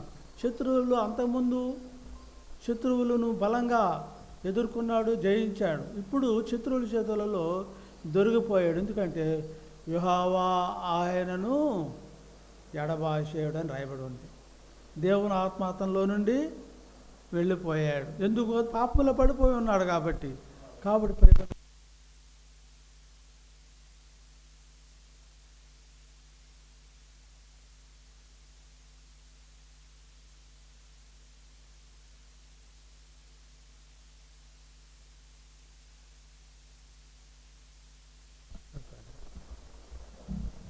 మన పాపాలు క్షమించబడ్డాయి వాస్తవమే, కానీ పర్లేదు, వాస్తవమే కానీ మనము జాగ్రత్త పడాలి. ఎందుకంటే శరీరం అంత బలహీనమైనదని వాక్యం తెలియజేస్తుంది. శరీరం బలహీనమైన శరీరం. చూడండి ఇంకేముండయి? ద్వేషములు. చూడండి ఇవన్నీ కూడా మనలో ఉన్నాయి, ఎక్కడో ఎవరిలో కాదు, అందరిలో ఉంటాయి. ద్వేషములు, ఆ తర్వాత కలహములు అంటే తగాదాలు, మత్సరములు, స్వార్థం, క్రోధములు, కోపం ఎక్కువై క్రోధాలు, కక్షలు, భేదములు, విమతములు అంటే తప్పుడు బోధలు, అసూయ, ఇవన్నీ కూడా పాపాలు. మత్తతులు, త్రాగుబోతులు అన్నమాట. అల్లరితో కూడిన ఆటపాటలు, ఇవి కూడా ఎక్కడున్నాయమ్మా? ఎక్కడున్నాయి? మన శరీరంలో ఉన్నాయి, మన శరీర స్వభావంలో ఉన్నాయి. అయితే ఈ వేరు, స్వభావం వేరు, కార్యాలు వేరు అమ్మా.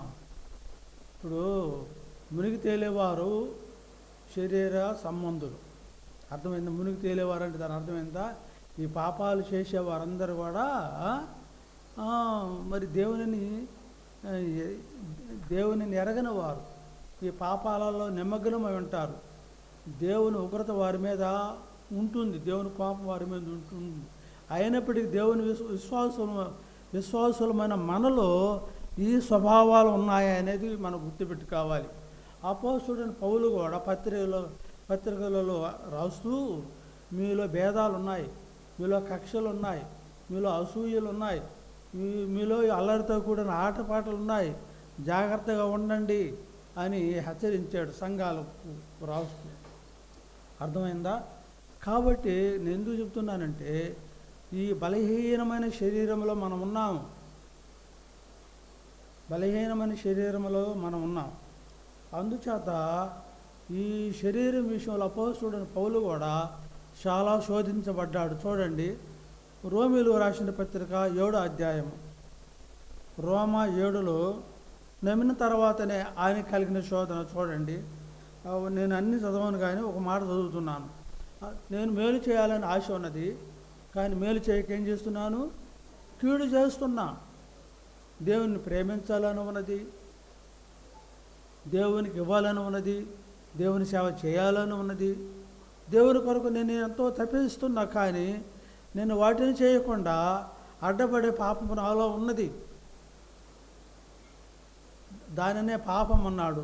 దాన్ని అందుచేత ఏమంటున్నాడంటే 18వ వచనం చూడండి, నా యందు అనగా నా శరీరమందు మంచిది ఏదియో నివసింపదని నేను ఎరుగుదును. అర్థమవుతుంది కదమ్మా? నా శరీరం అంటే అపోస్తలుడు పౌలు అంటున్నాడు, శోధించబడ్డాడు. ఈ శోధనలు ఎవరు గెలుస్తున్నారు? శరీరం గెలుస్తూ ఉంది, శరీరం గెలుస్తూ ఉంది. కాబట్టి నా శరీరమందు మంచిది ఏది నివసింపదని నేను ఎరుగుదునమ్మా. అపోస్తలుడు పౌలు చాలా గొప్ప వాడు. ఆయన శరీరమే మంచిది కాకపోతే మన శరీరము కూడా మంచిదా? కాదు. ఎందుకంటే బలహీనమైనటువంటి పాప శరీరం మంది. అర్థమైందా? అందుచేత ఇక్కడ ఒక మంచి మాట అన్నాడు 25వ వచనంలో, నేను ప్రభువైన యేసుక్రీస్తుకు కృతజ్ఞతాస్తుతులు చెల్లిస్తున్నాను. ఎందుకంటే ఆయనే చూడండి 25వ వచనం, మన ప్రభువైన యేసుక్రీస్తు ద్వారా దేవునికి కృతజ్ఞతాస్తుతులు చెల్లిస్తున్నాను. కాగా మనుష్య విషయంలో నేను దైవ నియమమునకును శరీర విషయంలో పాప నియమమునకును దాసుడనై ఉన్నాను అన్నాడు. అర్థం చేసుకుంటున్నారో లేదో? నేను ఆత్మానుసారంగా నేను ఉన్నప్పుడు ఆత్మ సంబంధమైన ఆలోచనలు చాలా మంచిగా ఉన్నాయి నాలో. ఏమున్నాయి? దేవునిని ప్రేమించాలి, దేవుని స్తుతించాలి, ప్రతి ఆదివారం ఆరాధనకి వెళ్ళాలి, నేను నా కుటుంబీకులు దేవుని సన్నిధిలో కనబడాలి, ఎన్నెన్నో మంచి ఆలోచనలు ఉన్నాయి. ఇవి దైవ సంబంధమైనటువంటి ఆలోచనలు. అయితే ఇంకేమంటున్నాడు? శరీర విషయంలో పాపము, శరీరం బలహీనమైంది కాబట్టి దానికి కూడా దాసుడును. కాబట్టి ఈ రెండిటి మధ్య అతడు ఏమయ్యాడో ఇరుకుని పడ్డాడు. ఎవరు? అర్థమైందా? ఈ రెండిటి మధ్య అతడు ఇరుకుని పడ్డాడు.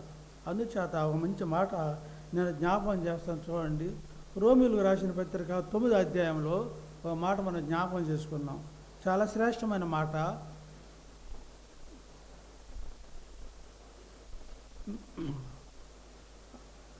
మనం అందరూ అర్థం చేసుకోవాలనే చెప్తున్నాను. మన శరీరం చాలా బలహీనమైనది అమ్మా. మన శరీరంలో ఈ బలహీనతలన్నీ ఉన్నాయి. కక్షలు, పగలు, ద్వేషాలు, ఈర్ష్యలు, భేదాలు, ఇంకా అనేకమైన మన శరీరంలో ఉన్నాయి. అయితే అపోస్తలుడు పౌలు కూడా తన శరీరం ముందు ఏ మంచిది లేదు అని తన శరీరాన్ని గురించి చెబుతున్నాడు. అయితే ఈ శరీరాన్ని జయించడానికి ఒక సాధనం చూడండి, 27 కాబట్టి గాలిని కొట్టినట్టు నేను పోట్లాడుట లేదు, కానీ ఒకవేళ ఇతరులకు ప్రకటించిన తర్వాత నేనే భ్రష్టుడనై పోదునేమో అని నా శరీరమును నలగగొట్టి దానిని ఏం చేస్తున్నాడు? లోపరుచుకుంటున్నాడు. చాలా మంచి మాట కదా. నేను ఇంతగా గొప్ప సేవ చేసిన తర్వాత ఒకవేళ నేను భ్రష్టుడనే పోతానేమో అని ఏం చేస్తున్నాడు? నా శరీరమును నలగగొట్టి దానిని లోపరుచుకొనుచున్నాను. అమ్మా, మనం శరీరాన్ని ఏం చేసుకోవాలా? చెప్పాలి. ఏం చేయాలా? లోపరుచుకోవాలి. ఇక్కడ అర్థం నలగొట్టవు అంటున్నాడు. ఇక్కడ నా శరీరం ఏం చేశాడు? నా శరీరమును నలగగొట్టి అనే మాట ఉన్నాడు. నలగొట్టటువంటి అమ్మ మరి మనము ఏదో ఉపవాసాలు ఉండటం అది కాదు, అర్థం అది కాదు. నలగగొట్టు కావటం అంటే, ఇక్కడ నలగగొట్టు కావటం అంటే దేవునికి పూర్తిగా మన శరీరాన్ని అర్పించుకోవటమే చెప్పాలంటే. అది నలగగొట్టు కావటం అంటే పూర్తిగా మన శరీరాన్ని ఆయన స్వాధీనంలో పెట్టడం. రోమిలో రాసిన పత్రికలో అదే ఉంది. సజీవ యాగముగా మన శరీరాన్ని ఏం చేయాలా? సజీవ యాగం. అయ్యా ఇదిగో నా చూపులు ఇది దేవుడు భద్రపరుస్తాడు అన్నమాట. నా చూపులను నీ చేతుల్లో పెడుతున్నా, నా పెదవులను నీ చేతుల్లో పెడుతున్నా, నా పాదములను నీ చేతుల్లో పెడుతున్నా, నా హృదయాన్ని నీ చేతుల్లో పెడుతున్నా, నా యొక్క చేతులు నీ చేతుల్లో పెడుతున్నాను ప్రభువా, నన్ను కాపాడు ప్రభు అని నలగగొట్టు కావటం అంటే అది అర్థమైందా? నలగగొట్టు కావటం అంటే ఏదో మనము ఏదో దీక్షలు పూనటం కాదు, ఇక్కడ దీక్ష కాదు, లేక ఉపవాసం ఉండటం అని కాదు, కానీ పూర్తిగా దేవుని యొక్క స్వాధీనంలోకి హృదయపూర్వకంగా ఆయన చేతుల్లో పెట్టడం. అందుకని ప్రభు అన్నాడు, ఓ మంచి మాట అన్నాడు, గుర్తు చేస్తున్నాను, ఎవడైనాను నన్ను వెంబడింప కోరితే ఏం చేయాలా? తన్ను తాను ఉపేక్షించుకొని తన శిలువను ఎత్తుకొని అప్పుడప్పుడు వెంబడించమల్ల అనుదినము నన్ను వెంబడించాలన్నాడు. ఆ మాట అర్థమైందా? ఎవడైనాను నన్ను వెంబడింప కోరితే తన శిలువను ఎత్తుకొని, శిలువ అంటే ఇదే, ఈ శ్రమలు శోధనలు శరీరానికి ఆత్మకు పడే పోరాటమే శిలువని ఎత్తుకొని ఏం చేయాలా? మనల్ని మనం ఉపేక్షించుకోవటం అనే మాట మంచి మాట. ఉపేక్షించుకోవటం అంటే మనల్ని మనం పూర్తిగా తీసివేసుకోవటం, అది ఉపేక్షించుకోవటం. ప్రభువా ఇలా ఈ విధంగా చెప్పాలి. అపోస్తలుడు చూడండి, జ్ఞాపకం చేస్తాను. కీర్తనల గ్రంథము 139వ అధ్యాయంలో, కీర్తనల గ్రంథం 139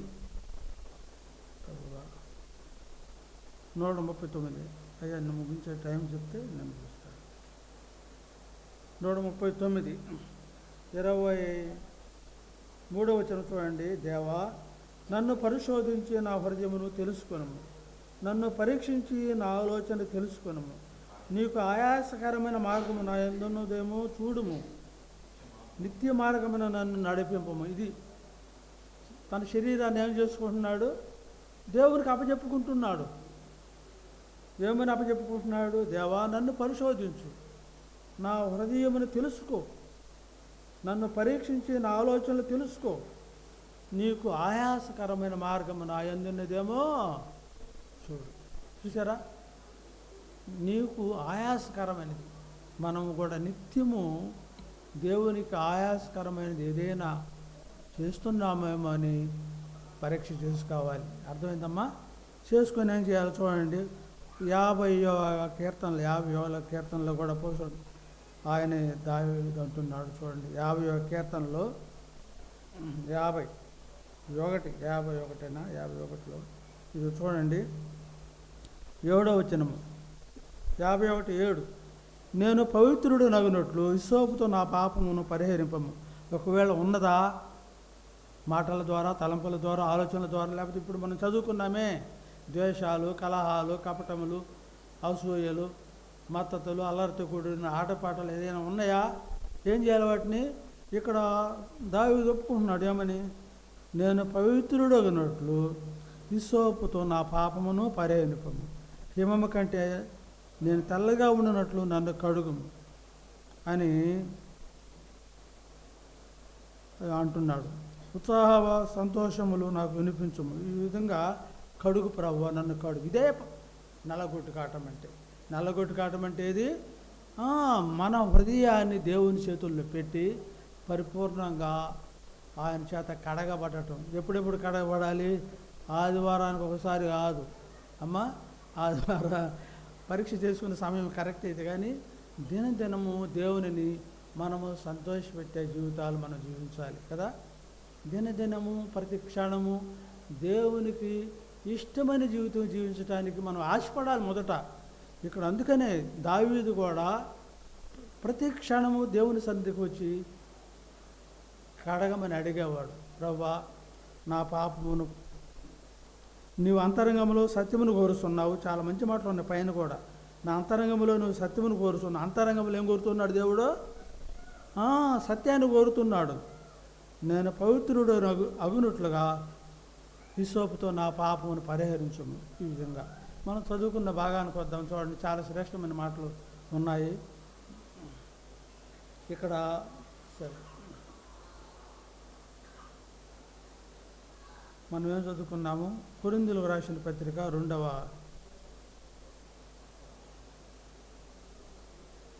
కొరింథీ 5వ అధ్యాయము 5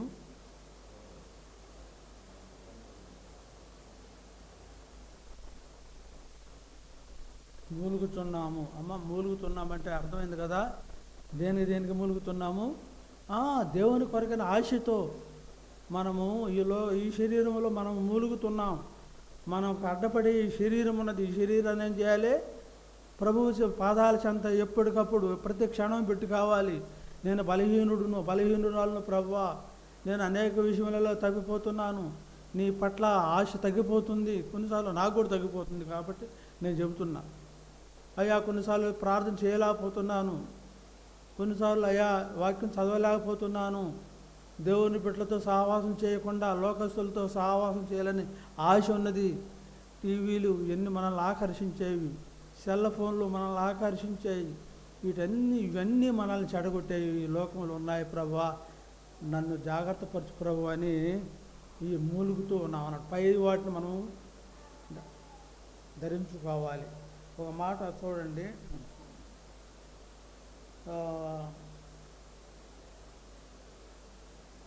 9వ వచనం.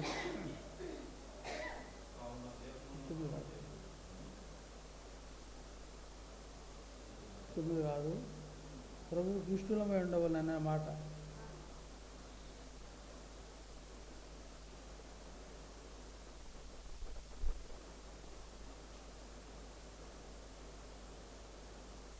ప్రభువుకి ఇష్టలమై ఉండవాలనే మాట ఒకటి ఉంది చూడండి.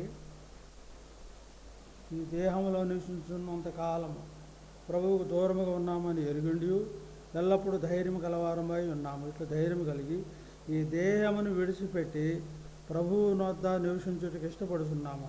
కావున దేహమందున్నను దేహమును విడిచినను ఆయనకి ఇష్టలమై ఉండవలనని మిగులా అపేక్షిస్తున్నాము.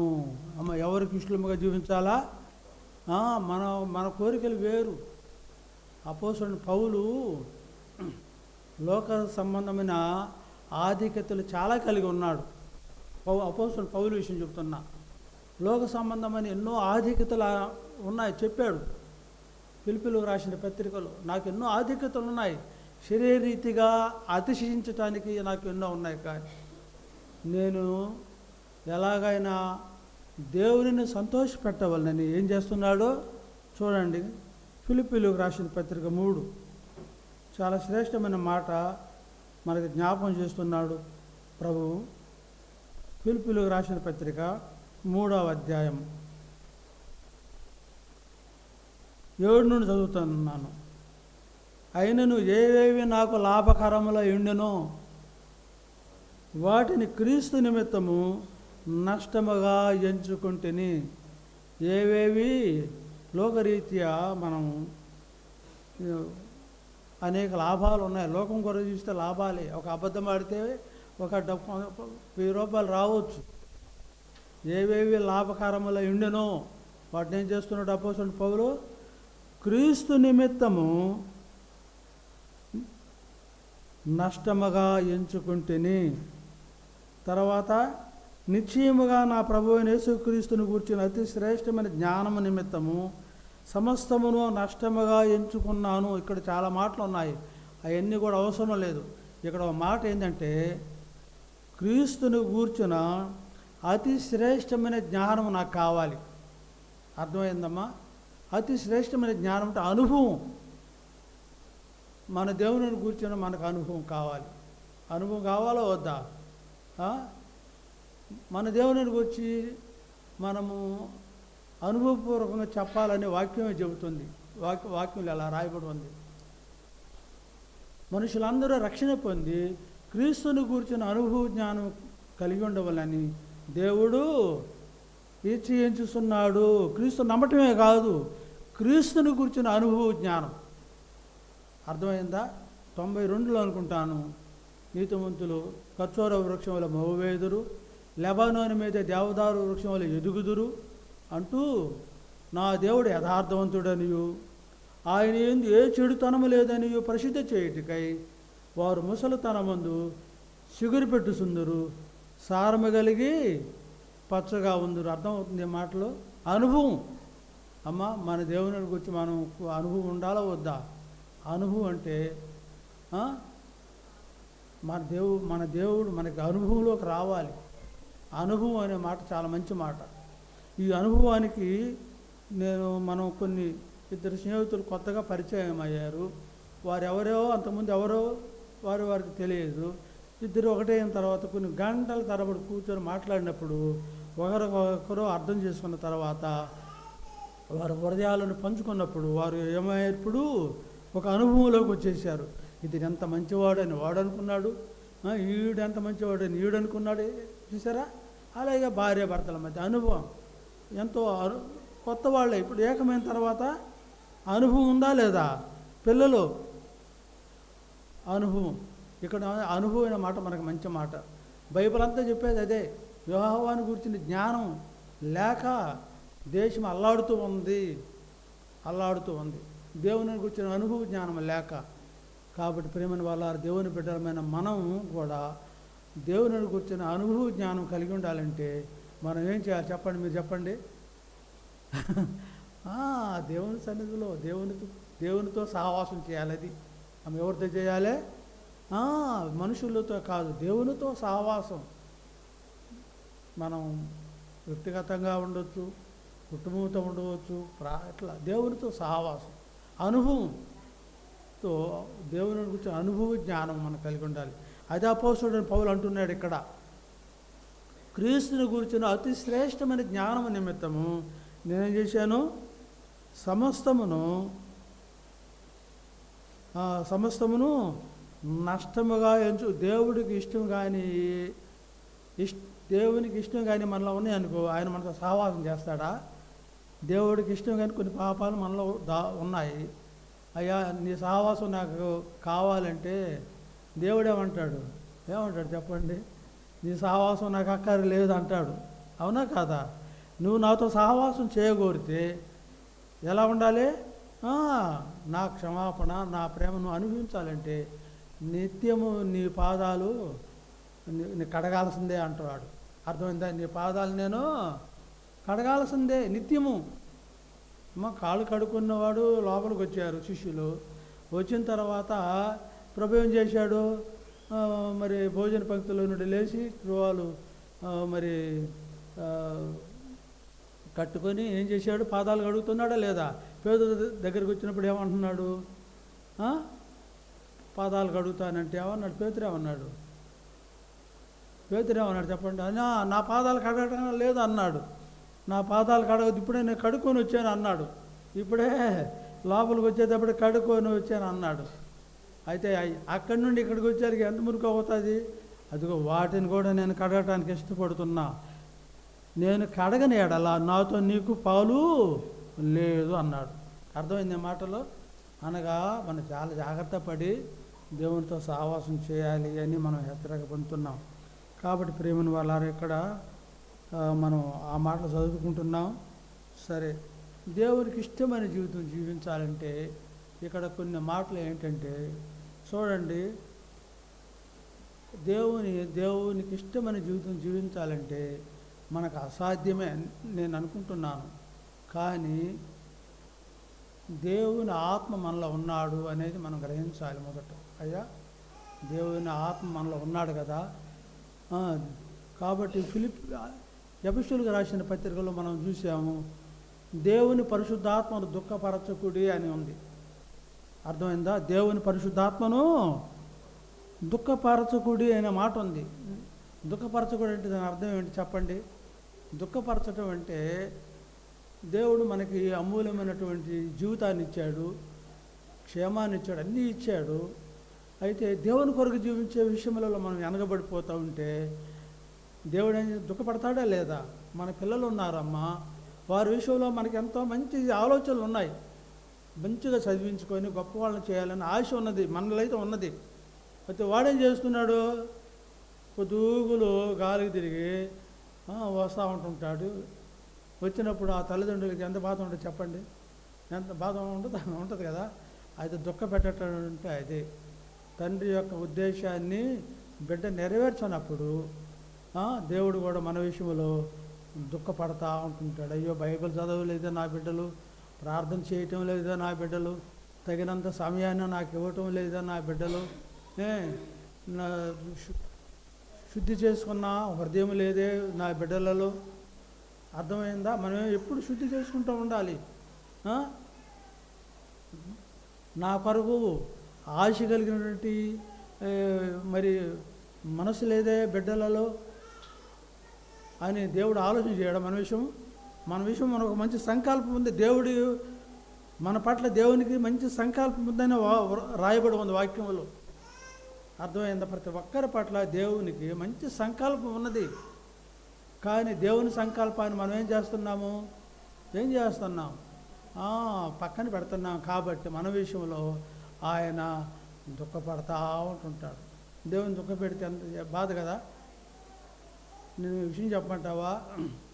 పెట్టడం అంటే నిజంగా మనం దేవుని నమ్ముకుంటే, దేవుని దుఃఖపెడతా ఉంటే దేవుడు మాత్రం అట్ట కొట్టాడు. అర్థమైందా? అర్థమైంది ఆ మాటలో? మనం నిజంగా దేవుని నమ్ముకుని ఉంటే, దేవునిని దినదినము దుఃఖపెడుతూ ఉంటే దేవుడు ఎట్లా కొడతాడంటే అమ్మ ఊహించలేము. ఎందుకంటే ఇశ్రాయేలు చరిత్రే అది. మీరు మనం చూడవచ్చు ఇశ్రాయేలుని ఏ విధంగా కొట్టాడు. వారు కూడా మనకంటే దేవుని ప్రేమించిన నా ప్రియమైన పిల్లలు వాళ్ళు. ఎవరు? ఇశ్రాయేలీలు, నా ప్రియమైన పిల్లలు. వారి యొక్క పితరులను బట్టి వారిని నేను ఎంత ప్రేమిస్తున్నా. వారు నా స్వకీయులు, నా స్వకీయ జనము. వారు నా మాటలు వింటే వారిని బహుగా ఆశీర్వదిస్తా. వారు నా మాటలు వినకపోతే నేనేం చేస్తాను తెలుసా?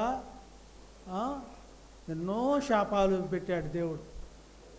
ద్వితీయోపదేశకాండం 28వ అధ్యాయంలో శాపాలు. వారు 2500 సంవత్సరాలు శాపాలను అనుభవించారు. అర్థమైంది? ఎన్ని సంవత్సరాలు? 2500 సంవత్సరాలు. అసలు అది వర్ణించలేనటువంటి, ఊహించలేనటువంటి బాధలలో వారు వెళ్ళిపోయారన్నమాట. అట్లా కొట్టాడు దేవుడు. మన కాలంలో నేను పుట్టక మునిపే హిట్లర్ వచ్చి ఏం చేశాడు తెలుసు కదా? 60 లక్షల మందిని ఓసపాత కోశారు. అర్థమైందా? ప్రతి జనములో వారు ద్వేషించబడ్డారు. ప్రతి దేశము వారిని తృణీకరించింది, ద్వేషించింది. ఎందుకు చెప్తున్నానంటే, దేవుని బిడ్డలైనప్పటికీ కూడా వారు దేవుని మాట విననందున దేవుడు వారిని అలాగన శిక్షించాడు. అర్థమైందా? మన విషయంలో కూడా దేవుడు అంత శ్రద్ధ కలిగి ఉన్నాడు. చూడండి, యోహాను సువార్త 15:2 ఈ మాట ఉంది. నా యందు ఫలించని ప్రతి తీగను ఆయన ఏం చేస్తాడు? అక్కడ కూడా కొట్టటమే ఉంది, తీసి పారవేయననే మాట ఉన్నది. జాగ్రత్త పడదాం అమ్మా. మీరెందుకు నేను నాతో అంటుకట్టడం తెలుసు కదా? అంటుకట్టడం అంటే దేవునిలో మనం ఐక్యం అయ్యాం. ఇప్పుడు దేవుని నమ్ముకున్నాం కదా. దేవుని నమ్ముకున్న తర్వాత దేవునికి దూరం అయితే, దేవుడు నాకు దూరం అయితే మీరేం చేయలేరు. అది మాత్రం వాస్తవమే. అయితే నాకు దూరం అయితే నేనేం చేస్తానంటే శిక్షిస్తానని అక్కడ ఉన్నదన్నమాట. కాబట్టి ప్రియమైన వాళ్ళారా, మనము మనము ఇక్కడ ఈ దేహంలో ఉన్నంత కాలము దేవుని మనం ఏం చేయాలా? సంతోషపెట్టాలి. అర్థమైందా? 1-2 మాటలు చూడండి సంతోషపెట్టడానికి. రోమీయులకు రాసిన పత్రిక 8వ అధ్యాయం అయ్యా, రోమా 8. సంతోషపెట్టడానికి ఆత్మపూర్ణలో ఇండుడైన మాట కూడా ఉంది. ఎఫెసీయులకు రాసిన పత్రికలో ఆత్మపూర్ణలో ఇండుడి అన్న మాట ఉంది.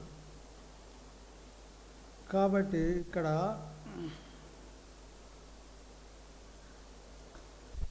8వ అధ్యాయము 13 మీరు ఈ శరీరానుసారముగా ప్రవర్తించిన ఎడల సావవలసిన వారు అయ్యుందురు. శరీరానుసారముగా మనం ప్రవర్తించటం వల్ల నమ్ముకున్నాం.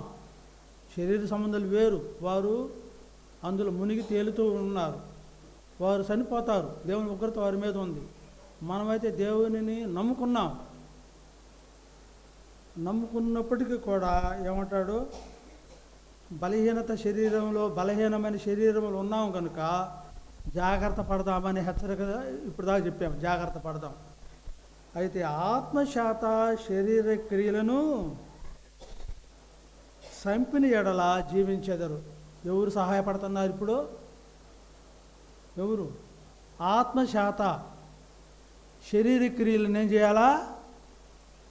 చంపాలి. ఆత్మశాత శరీర క్రియలను చంపాలి. ఆత్మ అంటే దేవుని ఆత్మ అమ్మ, దేవుని ఆత్మ శాత మనము శరీర క్రియలను ఏం చేయాలా? చంపుతామనే మాట రాయబడింది. శరీర క్రియలు శరీర స్వభావం అనుకో, ఏమిటి ఇందాక చెప్పుకున్నామే, ఆ పాపాల సంఖ్య, వాటిని మనం ఏం చేస్తాము? పరిశుద్ధాత్మ దేవుడు మనకి నిత్యము సహాయకుడైన వాక్యంలో ఉంది. మీ తండ్రులు చెడ్డవారు అయి ఉండి మంచి వాటిని ఇస్తున్నారా తమ పిల్లలకు? ప్రభు చెబుతున్నాడు ఉపమానం. మీ తండ్రులు చెడ్డవారు అయి ఉండి తమ పిల్లలకు మంచి వాటిని ఇస్తున్నారు, అయితే పరలోకం ముందన్న మీ తండ్రి చాలా మంచివాడు, తన్ను అడుగు వారికి ఏమిస్తామన్నాడు? పరిశుద్ధాత్మని ఇస్తానన్నాడు. ఏమిస్తామన్నాడమ్మా? పరిశుద్ధాత్మ సహాయము. కాబట్టి ఇక్కడ మనకి అవసరం ఏంటంటే దేవుని ఆత్మ చేత నడిపించబడాలి అనేది మాట ఇక్కడ ఉంది. చూడండి, ఎందరైతే దేవుని ఆత్మ చేత నడిపించబడుదురు, 14, దేవుని ఆత్మ చేత ఎందరూ నడిపించబడుదురు అన్నమాట. ఎందరూ నడిపించబడాలి మనం దేవుని ఆత్మ చేత. కొన్నిసార్లు అయ్యా నేను కూడా బలహీనుడినే, నేనేమి ఏది నీతిమంతుడని చెప్పటం వల్ల నేను బలహీనుడినే. ఈ బలహీనతలతో నేను చెబుతున్నా, మనం దేవుని ఆత్మ చేత నడిపించబడాలి. ఏది ప్రసంగాలు చెప్పినా నడిపించబడాలి, సువార్త ప్రకటన చేసినా దేవుని ఆత్మ చేత నడిపించబడాలి, వ్యక్తిగత పరిచర్య దేవుని ఆత్మ చేత నడిపించబడాలి. కనీసం మన ప్రార్థనలో కూడా దేవుని ఆత్మ తోడుగా ఉన్నాడు. రోమా 8లో చూడండి, ఇక్కడ ఉంది 26, ఆత్మయు మన బలహీనతను చూసి సహాయం చేయుచున్నాడు. ఆత్మయు 8:26లో ఉంది, ఆత్మయు మన బలహీనతను చూసి సహాయం చేస్తున్నాడు. ఎలయనగా మనం యుక్తముగా ఎలాగో ప్రార్థన చేయవలేనో మనకు తెలియదు, కానీ ఉచ్చరింప శక్యము కాని మూలుగులతో, ఈ మాట చూడండి, ఉచ్చరింప శక్యము కాని మూలుగులతో ఆ ఆత్మ తానే మన పక్షముగా ఉండి విజ్ఞాపనము చేయను. చూసారు ఎంత మంచి మాట ఉందో. ఇప్పుడు ప్రార్థన చేసేది ఎవరయ్యా? దేవుడే మన పక్షముగా ఉండి ఎలాంటి ప్రార్థనలో ఉచ్చరింప శక్యము కాని మూలుగులు అంటే దీని అర్థం ఏమిటంటే, దీని అర్థం అయ్యా కొందరు చెరలో ఉన్నారు 126వ కీర్తనలో, కొందరు చెరల నుండి విడిపించబడ్డారు. విడిపించబడిన వారు సంతోషించడానికి వీలు లేదు. ఎందుకు? ఇంకా తమ సహోదరులు ఎక్కడున్నారు? ఇంకా చెర అంటే చెరసాలలో ఉన్నారు. చెరసాలలో కొంతమంది ఉన్నారు, చెర నుండి విడిపించబడిన వారు కొందరు ఉన్నారు. విడిపించబడిన వారు ఇప్పుడు ఏం చేయాలా? చెరలా ఉన్న వారి కొరకు ఏం చేయాలా? కన్నీళ్లు విడిచి విత్తాలన్నాడు. పిడికిడి విత్తనాలు చేతబట్టుకుని ఏడ్చుసి విత్తాలన్నాడు. అర్థమైందా ఇప్పుడు ఈ మాటలో? ఇప్పుడు మనం అందరం దేవుని నమ్ముకున్నాం అమ్మ. ఇప్పుడు నమ్మని వారు ఎంతమంది ఉన్నారు మన కుటుంబాలలో? మన భర్తలు ఉన్నారు, మన బిడ్డలు ఉన్నారు, మన బంధువులు ఉన్నారు. మనమైతే విడిపించబడ్డాం. వారి విషయంలో మనం ఏం చేయాలి? ఇప్పుడు ఏడవాలి. అదే కదా ఇక్కడ చెప్పింది, ఏడవాలి. మనం ఏడవాలి. దేవుడు ఆ స్థితికి మనం రావాలి. నేను మన సంఘానికి వచ్చి నేను చెబుతున్నా, ఎవరో అన్నారు మీ సంఘం అంటే అనంతార సంఘంలో విజ్ఞాపనకు 70 మంది కూడుకుంటున్నారని విన్నా. నిజమేనయ్యా? నేను చాలా కొన్ని చోట్ల చెప్పా, మా సంఘంలో విజ్ఞాపనకు 70 మంది కూడుకుంటారయ్యా. అందరు పనులకు పోయేవాళ్ళే. విజ్ఞాపన సమయం వచ్చేసరికి 70 మంది కూడుకుంటున్నారు. ఎంతమంది మా సంఘాలలో మన సంఘాలు అలాగ లేవు. వారు ఎంతో మాదిరి కనబరుస్తున్నారని చెప్తున్నా. కాబట్టి ప్రేమను వాళ్ళారా, మనం ఎందుకు ఈ మాటలు చెప్పుకుంటున్నామంటే, అమ్మ దేవుని ఆత్మ మనకు సహాయకుడు. మనం కూడా మన భర్తల కొరకు ప్రార్థన చేయాలి, మన బిడ్డల కొరకు మనం ప్రార్థన చేయాలి. పరిశుద్ధాత్మలో ప్రార్థన చేయొచ్చు అనే మాట ఇంకొక చోట రాయబడి ఉంది, 1-2 చోట్ల ఉంది ఆ మాట. మనం ఎలా ప్రార్థన చేయాలి? యుక్తముగా మనకు ప్రార్థన చేయడం తెలియదు. ఆ ఆత్మయే తానే మన పక్షముగా ఉండి ఉచ్చరింప శక్యము కాని మూలుగులంటే కన్నీళ్లతో ప్రార్థన, అయ్యా నా భర్తను రక్షించవా, నా బిడ్డలను రక్షించవా, వారు నరకానికి వెళ్తారు ప్రభు అని మనము ఏం చేయాలా? దేవుని సన్నిధిలో అంగలార్చాలన్నమాట. అర్థమైందా? కాబట్టి ఇక్కడ మనం చదువుకున్న భాగంలో అమ్మా, మనం చనిపోయినా బ్రతికి ఉన్నా ఎవరిని సంతోషపెట్టే జీవితం జీవించాలి? దేవునిని సంతోషపెట్టే వారమై జీవించాలని దేవుని చేత హెచ్చరించబడుతూ ఉన్నాము. మా కొరకు ప్రార్థన చేయండి. మా సంఘము చాలా బలహీనమైన సంఘము. నేను అక్కడ లింగమంటలో ప్రార్థన చేయండి. ప్రయాసపడలేకపోతున్నాం, ప్రార్థన చేయండి. మీ కొరకు మేము ప్రార్థన చేస్తున్నాం. మిమ్మల్ని చూసే అవకాశాన్ని దేవుడు మాకు ఇచ్చినందుకై దేవునికి వందనాలు చెల్లిస్తున్నాం. నేను అనుకున్నాను ఒకటి, అయ్యా ఇంకా బ్రతికి ఉంటే ఒకసారి పంపించమని. ఎందుకంటే మనం అన్ని బలహీనతలతో ఉన్నాం కాబట్టి దేవుడు అవకాశాన్ని ఇచ్చాడు. మిమ్మల్ని అందరినీ చూసాము, చాలా సంతోషం. నాకు ఇచ్చినటువంటి సమయాన్ని బట్టి పెద్దలకు వందనాలు, మీకు అందరికి వందనాలు. చిన్న ప్రార్థన. పరిశుద్ధుడా, ప్రేమగల తండ్రి, మీ పరిశుద్ధ నామమునకు స్తోత్రం. ప్రభువా, మీ ఆత్మ సహాయం లేకుండా మేము మీ కొరకు ఒక బలమైన జీవితం జీవించలేము స్వామి. అది మేము నేర్చుకున్నాం కనుక మీరు మాకు తోడుగా ఉండండి. బలహీనమైన శరీరంలో ఉన్నాం అయ్యా దేవా తండ్రి. మిమ్మల్ని సంతోషపెట్టే జీవితాలు జీవించాలంటే అయ్యా దేవా అది మాకు నేర్పించండి, సహాయపడండి. చెప్పబడిన ప్రతి మాటను దీవించండి. ప్రతి ఒక్క బిడ్డను, వారి కుటుంబాలను, వారి బిడ్డలను, బంధువులను, ఈ గ్రామాన్ని అయ్యా మా ప్రియులు చాలామంది ఉద్యోగాలు చేస్తూ ఆయా స్థలాలలో ప్రభు నిలబడిపోయారు. వారందరి కొరకు ప్రార్థిస్తున్నాం ప్రభు. దేవ వారందరికీ మీరు తోడుగా ఉండండి, క్షేమం దయచేయండి. మా తండ్రి మాకు ఇచ్చినటువంటి అవకాశాన్ని బట్టి స్తోత్రాలు, వందనాలు ప్రభు. మేము కూడా ప్రభు మా తండ్రి దేవయ్యా ఒకప్పుడు మేము ఇక్కడ ఈ గ్రామంలో మీ కొరకు సాక్షులుగా ఉన్నవారమే ప్రభువ. అయితే ఈ గ్రామం నుండి మేము వెళ్ళిపోయాం, ఆయనను మీరు మాకు తోడుగా ఉన్నారు. మీకు స్తోత్రం, వందనాలు చెల్లిస్తున్నాం. మీ బిడ్డలను చూసి సంతోషించే భాగ్యం ఇచ్చారు, వందనాలు. బాలమ్మ కొరకు ప్రార్థిస్తున్నాం, జ్ఞాపకం చేసుకో, కనికరించండి అయ్యా. మంచంలో ఉన్నది ప్రభువా, మేమేం చెప్పలేము, మీ చిత్తమనే అప్పచెప్పుకుంటున్నాం. యేసు ప్రభు నామమున ప్రార్థన చేసి వేడుకుంటున్నాము తండ్రి. అందరికి వందనాలు. చాలా మంచిది, చక్కని వాక్య సందేశాన్ని, అనుభవంతో కూడిన మాటలు, చాలా అమూల్యమైన మాటలు మనం విన్నాం. అన్నయ్య మాట్లాడుతుంటే నిజంగా చాలా ఆనందం వేసింది. చాలా దినాల తర్వాత అన్నయ్య మన మధ్యకు వచ్చి చక్కని వాక్య సందేశాన్ని అందించారు. వారికి ప్రత్యేకమైన వందనాలు. అన్నయ్య ఆరోగ్యం కూడా బాగుంటుందయ్యా, నేను రాలేకపోతున్నానని చెప్పి అనేక మార్లు చెప్తాడు. అయితే నెలకు ఒక్కసారైనా ఫోన్ చేస్తారు, అన్నయ్య క్షమించండి నేను ఫోన్ లిఫ్ట్ చేయలేకపోతున్నాను. ఏదైనప్పటికీ సంఘం గురించి ప్రత్యేకమైన బాధ్యత కలిగి ప్రార్థన చేస్తూ మమ్మల్ని జ్ఞాపకం చేసుకుని మీకు ప్రత్యేకమైన వందనాలు. ఈ సమయంలో అశోక్ మాయ గారు వచ్చి ముగింపిస్తారు. ఆ తర్వాత నయోమి కూడా ఒక చిన్న సాక్ష్యాన్ని కూడా చెప్పడానికి సిద్ధంగా ఉన్నారు. కృష్ణ ఎవరికి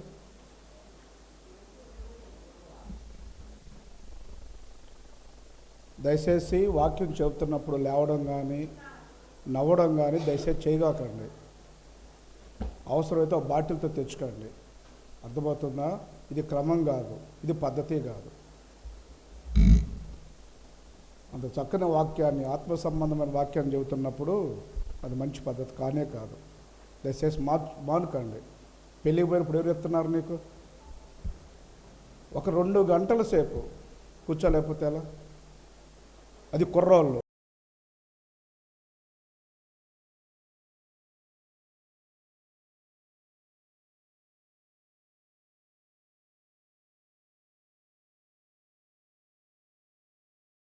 మామయ్య చాలా రోజుల తర్వాత మన మధ్యకి వచ్చాడు. మామయ్య ఎంత మర్మాలు చెప్పాడు తెలుసా? స్వరం పెద్దగా రాలేదు కానీ అద్భుతమైనటువంటి మర్మాలు చెప్పాడు. ఏదేమైనా మంచిది. ఈ సమయంలో చాలా సమయం అయింది కాబట్టి నేను వాక్యం చెప్పదలుచుకోలేదు. మన 25 జరిగినటువంటి క్రిస్మస్లోను అదేవిధంగా సోమవారం జరిగినటువంటి నూతన ఆరాధనలో పాల్గొన్నటువంటి సంఘానికి, విశ్వాసులకు, గ్రామస్తులకు నా ప్రత్యేకమైన వందనాలు తెలియచేస్తున్నాను. 25వ తేదీ కానీ, 31 రాత్రి కానీ, 1వ తేదీ కానీ ఆ ప్రేమ విందులకు మీరు ఇచ్చినటువంటి సహకారం కానీ, మీరు చేసినటువంటి సహాయం కానీ మరువలేనటువంటిది. మీరు ఇచ్చిన ప్రతి దానికి దేవుడు 100 ప్రతిఫలాన్ని దయచేయాలని మనసారా కోరుకుంటున్నాను. ఒక మంచిది, మీరు ఇవ్వడమే కాదు, అనేక మంది ప్రయాసపడ్డారు, కష్టపడ్డారు, శ్రమపడ్డారు, దేవుడి పని జరిగించారు. అందుని బట్టి దేవుడికి మహిమ కలుగునుగాక.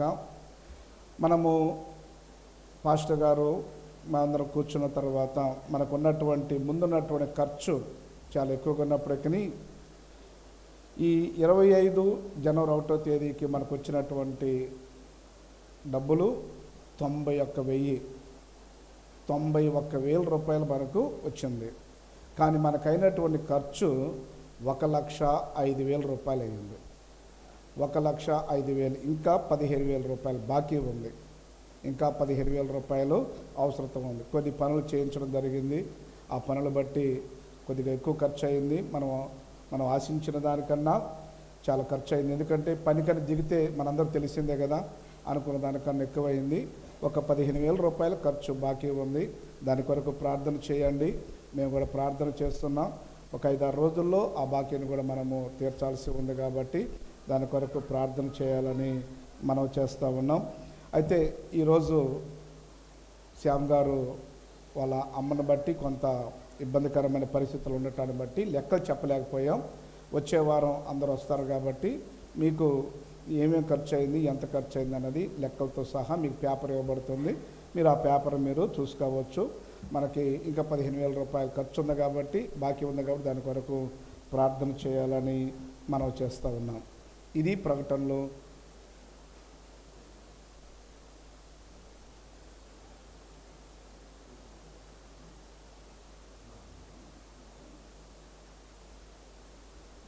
ఒక మంచిది, ఈ సమయంలో చిన్న ప్రకటన.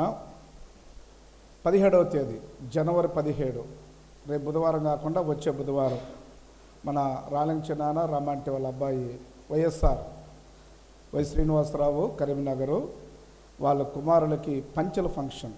దేవుడు బిడ్డల్ని ప్రేమించి 2 కుమారులను ఇచ్చారు. వారికి రేపు బుధవారం కాకుండా వచ్చే బుధవారం అంటే కనుమ రోజు తర్వాత రోజు వాళ్ళ ఇంటి దగ్గర కృతజ్ఞత కోడిక రాత్రి సమయం జరుగుతుంది. ఆ సమయంలో మీరందరూ కూడా పాల్గొనాలని ప్రాంపూర్వకంగా మనం చేస్తూ ఉన్నాం. తమ్ముడు చెప్పాడు, ఒక 4 రోజుల క్రితమే మాట్లాడుకున్నాం కాబట్టి దాన్ని ప్రకటన చేయమన్నారు. కాబట్టి రేపు బుధవారం కాకుండా వచ్చే బుధవారం 17వ తేదీన వాళ్ళ ఇంటి దగ్గర కృతజ్ఞత కూడిక జరుగుతుంది. ఆ కూడికలో పాల్గొనాలని ప్రభు పేరట మనం చేస్తూ ఉన్నాం. ఈ సమయంలో సహోదరి నయోమి వచ్చి సాక్ష్యాన్ని చెప్పవలసిందిగా ప్రేమతో వారిని ఆహ్వానిస్తూ ఉన్నాం.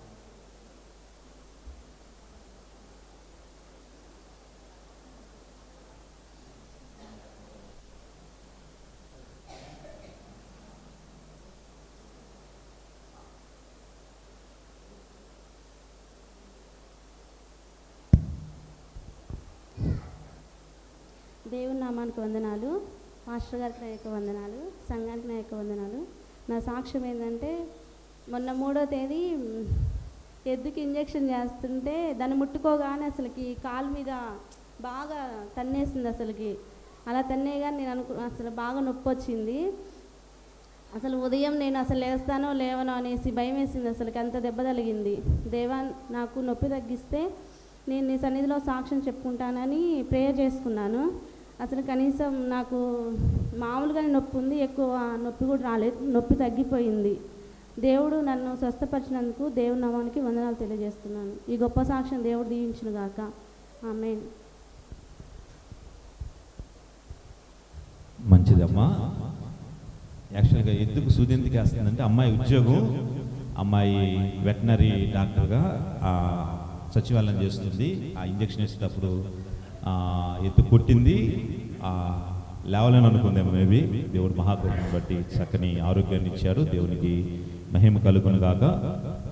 ఆ చిన్న సాక్ష్యం చిన్నదే అని అనుకోవచ్చు, కానీ దేవుడు చేసిన గొప్ప కార్యాన్ని మనసారా హృదయపూర్వకంగా సంఘ ఎదుట ప్రకటించడం అనేది దేవుడు మనకిచ్చిన బాధ్యత, అది మన భారం. కనుక సోదర నిమిత్తం ప్రత్యేకంగా ప్రార్థించండి. ఇంకా దేవుడి కోసం ఎదిగి తమ్ముడు దంపతులుగా వాళ్ళు దేవుని పాద సన్నిధిని చక్కగా ప్రతి ఆదివారం ఆరాధిస్తున్నారు. వారి నిమిత్తం ప్రత్యేకంగా ప్రార్థించాలని ప్రేమతో మనం చేస్తున్నాం. మావి గారు చెప్పినట్లుగా 17వ తారీఖు ఆ యొక్క కూడికలో మీరందరూ పాల్గొనండి. అంత మాత్రమే కాదు, జాయ్ వెంకటరామయ్య వల్ల జాయ్ రేకుల మీద నుంచి పడ్డాడు.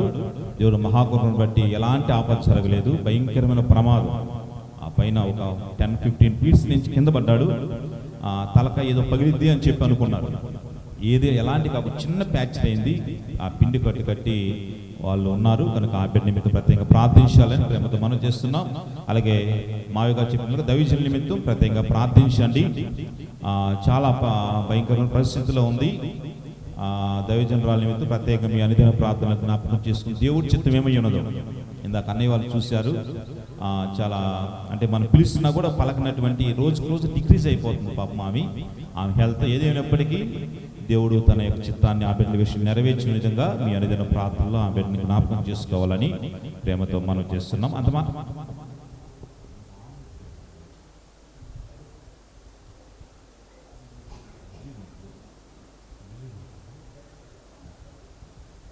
యాక్చువల్గా నెక్స్ట్ వీక్ మనకు ఆల్ నైట్ ప్రేయర్ ఉంది.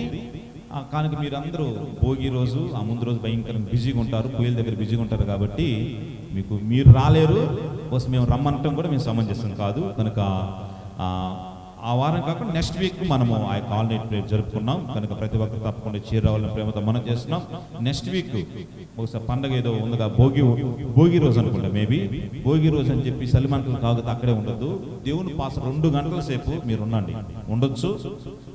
2 గంటలకు 3 గంటలకు తెల్లారుజాము దాకా అక్కడ కూర్చుంటారు. 2 గంటలు దేవుని పాసనలో ఉండడానికి బహుశా మీరు ఇబ్బంది పడవద్దు. ఖచ్చితంగా ప్రతి ఒక్కరు రావాలని ప్రేమతో మనం చేస్తున్నాం. మాత్రం మరొక మారు అన్నయ్యకు, నరసింహరావు అన్నయ్యకు, అలాగే అక్కయ్యకు, హైమావతి అక్కయ్యకు ప్రత్యేకమైన వందనాలు తెలియజేస్తున్నాం. నేను ఇంకా హైమావతి అక్కయ్య అన్నప్పుడు నరసింహ కసిని గుర్తు వస్తున్నాడు. అక్కయ్య గురించి, అన్నయ్య గురించి, మావి గురించి చెప్తుంటే అక్క ఏడుస్తుంది. అందుకని ఇంకేం చెప్పలేకపోతున్నాను. మావయ్య చనిపోయారు లేదా ప్రవ్యతకు చేరారు. నేను ఇప్పుడు కూడా నమ్మను. అక్కడ నిజం, ఇది వాస్తవం. నేను దేవుని పాసన ఇప్పుడు కూడా మావయ్య చనిపోయారంటే ఎందుకు చనిపోయారు అన్నట్టు నాకు ఒక ఆలోచన అనమాట. అలాంటి వ్యక్తి కోల్పోవడం చాలా ఇబ్బంది. ఆ కుటుంబం చక్కని కుమార్తెని ఇచ్చారు. వాళ్ళు చక్కని ఉద్యోగంలో చాలా ఉన్నతమైన ఉద్యోగాలు చేస్తున్నారు. ఆ మావయ్య గారు ఇంకా ఉన్నట్లయితే ఆ యొక్క నెల్లూరు ఆ డిస్టిక్ మొత్తం ఒక మంచి సేవ చేయాలని చెప్పేసి ఒక వెహికల్ కూడా ఉన్నారు, అన్నిటి సిద్ధపరిచారు. మన ప్రకాశం డిస్టిక్ నుంచి కూడా చాలా మంది దైవజనులు తీసుకుని సగం చేశారు. అలాగా సడన్గా కరోనా వచ్చింది. కరోనా అనేది చాలా భయంకరంగా మంచి సేవకుల్ని, పరిచారకుల్ని, ఆత్మీయులు చాలా మంది తీసుకెళ్ళిపోయింది. కనుక ఆ కుటుంబం ప్రత్యేక భారం కలిగి ప్రార్థించాలని ప్రేమతో మనం చేస్తున్నాం. మావయ్య గారు ముగింపు ప్రార్థన చేస్తారు, తర్వాత ముగించుకున్నాం. అశోక్ మావయ్య గారు వచ్చి ముగింపు ప్రార్థన చేయాలని ప్రేమతో మనం చేస్తున్నాం. తలలో ఉంచుదాం, ప్రార్థన చేద్దాం. మమ్మల్ని బహుమిక్కిలుగా ప్రేమించిన మా ప్రియ పరలోకపు మా తండ్రి, నీకు వందనాలు, స్తుతులు, స్తోత్రాలు చెల్లిస్తున్నాం ప్రభా. 2024వ సంవత్సరము మొదటి ఆదివారంలో ప్రభా నీ సన్నిధిలో ఉండటానికి నువ్వు ఇచ్చినటువంటి మంచి ధన్యతను బట్టి స్తుతిస్తున్నాము, గణపరుస్తున్నాం. ఇటు భాగ్యం లేక అనేక మంది ప్రభా 2023లోనే కన్నుమూసారు, సమాధుల్లోకి వెళ్ళిపోయారు. అయా, నా మీద నువ్వు దయ చూపించావు. నీ దయా కిరీటాన్ని, దయా వత్సరాన్ని మాకు అనుగ్రహించి నేను ఆరాధించేటువంటి భాగ్యం, నేను స్తుతించేటువంటి భాగ్యం, నేను పూజించేటువంటి భాగ్యం, నీ మందిరంలో నివసించేటువంటి గొప్ప భాగ్యాన్ని మాకు అనుగ్రహించావు నాన్న.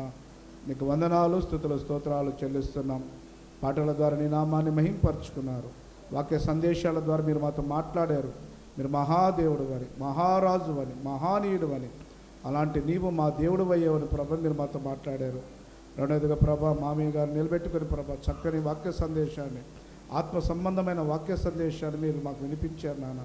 అందుని బట్టి స్తుతిస్తున్నాము, గణపరుస్తున్నాం.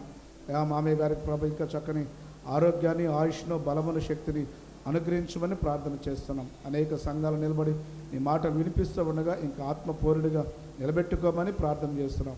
అతని గారు ప్రార్థన చేస్తున్నాం. అక్కడ కూడా ప్రభ మంచి ఆయుష్ను, ఆరోగ్యాన్ని అనుగ్రహించమని ప్రార్థన చేస్తున్నాం. వారి ఇరువుని ప్రేమించి ఇచ్చినట్టు కుమార్తె కుటుంబం కొరకు ప్రార్థన చేస్తున్నాం. వారి పరిచర్య కొరకు ప్రార్థన చేస్తున్నాం, వారి బిడ్డల కొరకు ప్రార్థన చేస్తున్నాం. వారిని దీవించండి, ఆశీర్వదించమని ప్రార్థన చేస్తూ ఉన్నాను. నీకు వందనాలు, స్తోత్రాలు చెల్లిస్తున్నాం ప్రభా. నీ సేవకుడు ప్రభా యెహోవాని క్రిస్టియన్ బ్రదర్ అసెంబ్లీస్లో ప్రభా అనేక మంది సేవకులను ఒక సమావేశంగా ఏర్పరిచి ప్రభా అద్భుతంగా ముందుకు నడిపించినటువంటి ప్రభా నరసింహన కొరకు ప్రార్థన చేస్తున్నాం. అయా మీరు పిలుచుకున్నారు, మీ మహిమలో ఉన్నాడు నాన్న, నీకు స్తోత్రాలు. విడబడిన కుటుంబం కొరకు ప్రార్థన చేస్తున్నాం. అక్క ఎంతగానో విలపిస్తూ ఉంది నాయన, ఎంతగానో దుఃఖిస్తూ ఉంది. అయా ఆమెను ఆదరించమని ప్రార్థన చేస్తున్నాను, ఆమె కన్నీటిని తొడమని ప్రార్థన చేస్తున్నాను, ఆమెను బలపరచమని ప్రార్థన చేస్తున్నాం. కుమారుల కొరకు ప్రార్థన చేస్తున్నాం, వారి ఉద్యోగాల కొరకు ప్రార్థన చేస్తున్నాం, వారి కుటుంబాల కొరకు ప్రార్థన చేస్తున్నాం. అయ్యా తండ్రి లేనటువంటి లోటు ఎంతగా ఉన్నప్పటికీ తండ్రిగా ప్రభా వారిని గైడ్ చేయమని ప్రార్థన చేస్తున్నాం. అయా మీకు వందనాలు, స్తోత్రాలు. ఆ కుటుంబంలో ప్రభా ఆయన లేనటువంటి లోటు ప్రభ ఎవరు పూర్తి చేయలేనటువంటిది. ఈ సమావేశంలో కూడా ప్రభ అనలేనటువంటి లోటును ఎవరు భర్తీ చేయలేక ప్రభ ఉన్నప్పుడు అయా మీరే కృప చూపించమని ప్రార్థన చేస్తున్నాను. వారి ఇద్దరు ప్రభ ఈరోజు ప్రభ మాతో ఆరాధనలో పాల్గొనడానికి నువ్వు ఇచ్చినటువంటి గొప్ప భాగ్యాన్ని బట్టి స్తుతిస్తున్నాము, గణపరుస్తున్నాం. ఆ చిట్టుబాబాని కొరకు ప్రార్థన చేస్తున్నాం. ఆ బిడ్డను కూడా దీవించండి, గొప్పగా స్వస్థతను అనుగ్రహించారు. నీకు వందనాలు, స్తోత్రాలు. ఈ రీతిగా ప్రభ మొదటి ఆరాధనలో పాల్గొన్నటువంటి మా బిడ్డలందరికీ ప్రభ ఈ వారమంతి ప్రభ కావలసినటువంటి ఆహారమును, కావలసినటువంటి ఆరోగ్యమును, కావలసినటువంటి ఆశీర్వాదాలతో ప్రభ మా బిడ్డలు తృప్తిపరచమని ప్రార్థన చేస్తూ ఉన్నాను. ఆ పరుల నిమిత్తము ప్రభ ఆరాధన పోగొట్టుకుని వెళ్ళినటువంటి బిడ్డల కొరకు ప్రార్థన చేస్తున్నాను. వాళ్ళు క్షమించు ప్రభ, మనకు ఆదివారం పోగొట్టుకోకుండా నీ మందిరంలో చేరి ప్రభ ఆశీర్వాదాలు పొందుకునే బిడ్డలు దీవించమని, ఆశీర్వదించమని ప్రార్థన చేస్తున్నాం. ప్రత్యేకంగా ప్రభా దేవజన కుటుంబం కొరకు ప్రార్థన చేస్తూ ఉన్నాను. అమ్మమ్మను ప్రభా ప్రార్థన చేస్తాను, నీ చిత్త ప్రభా బిడ్డ పట్ల జరిగించమని ప్రార్థన చేస్తున్నాము. అయా నీకు వందనాలు, స్తోత్రాలు. కుమారుడు కోడలు ఎంతగానో విలిపిస్తూ ఉన్నారు, ఎంతగానో పరిచర్య చేస్తున్నారు, ఎంతగానో మొదలుపడతా ఉన్నారు. అయా మీరు కృప చూపించమని ప్రార్థన చేస్తున్నాను. ఆమెను ప్రభా నీ చిత్త ప్రకారం జరిగించుకోమని ప్రార్థన చేస్తున్నాను. ఈ రీతిగా ప్రభా తిరిగి ప్రభా మా బిడ్డలు తిరిగి వారి గృహాలకు వెళుతూ ఉండగా వారికంటే ముందుగా వారితో పాటు ప్రభా నీ సన్నిధిని ఉంచి వారమంతి నీ రేఖల చాటున భద్రపరచమని, వారి ప్రయాణాలు మీరు తోడుగా ఉండండి, వారి వ్యాపారాలు మీరు తోడుగా ఉండండి, వారి చేతి పనులు తోడుగా ఉండండి, వారి ఉద్యోగాల్లో తోడుగా ఉండండి, వాళ్ళ ఆలోచనలు తోడుగా ఉండండి. మరొక ఆదివారం మేమందరము చేరి నీ నామాన్ని ఆరాధించే బిడ్డలుగా దీవించి ఆశీర్వదించమని, నీ శాంతిని, నీ సమాధానం మాకు అనుగ్రహించమని, నీ సన్నిధి ప్రభు మాతో ఉంచమని మా ప్రభును నీ ప్రియకుమారుడైన యేసునామమున ప్రార్థన చేసి అడిగి వేడుకుంటున్నాను పరమ తండ్రి. ఆమేన్. మన పరమ తండ్రి ప్రేమయు కుమారుడైన యేసుక్రీస్తు వారి కృపయు పరిశుద్ధాత్మని అన్యోన్య సహవాసం సమాధానం నిత్యమైన తోడు ఇప్పుడు ఎల్లప్పుడూ సదాకాలం సకల పరిశుద్ధులకు యెహోవాని ప్రార్థనా మందిరంలో చేరిన మనందరికీ ప్రతినిత్యముతో రండి ఈ వారమంతి క్షేమంతో నింపి భద్రపరచునుగాక. ఆమేన్. మీ అందరి ప్రత్యేకమైన వందనాలు, ప్రకవారు వందనాలు చెప్పుకొని సమాధానం తెల్లని ప్రేమతో మనం చేస్తున్నాం. May God bless you. దేవుడు మిమ్మల్ని దీవించునుగాక.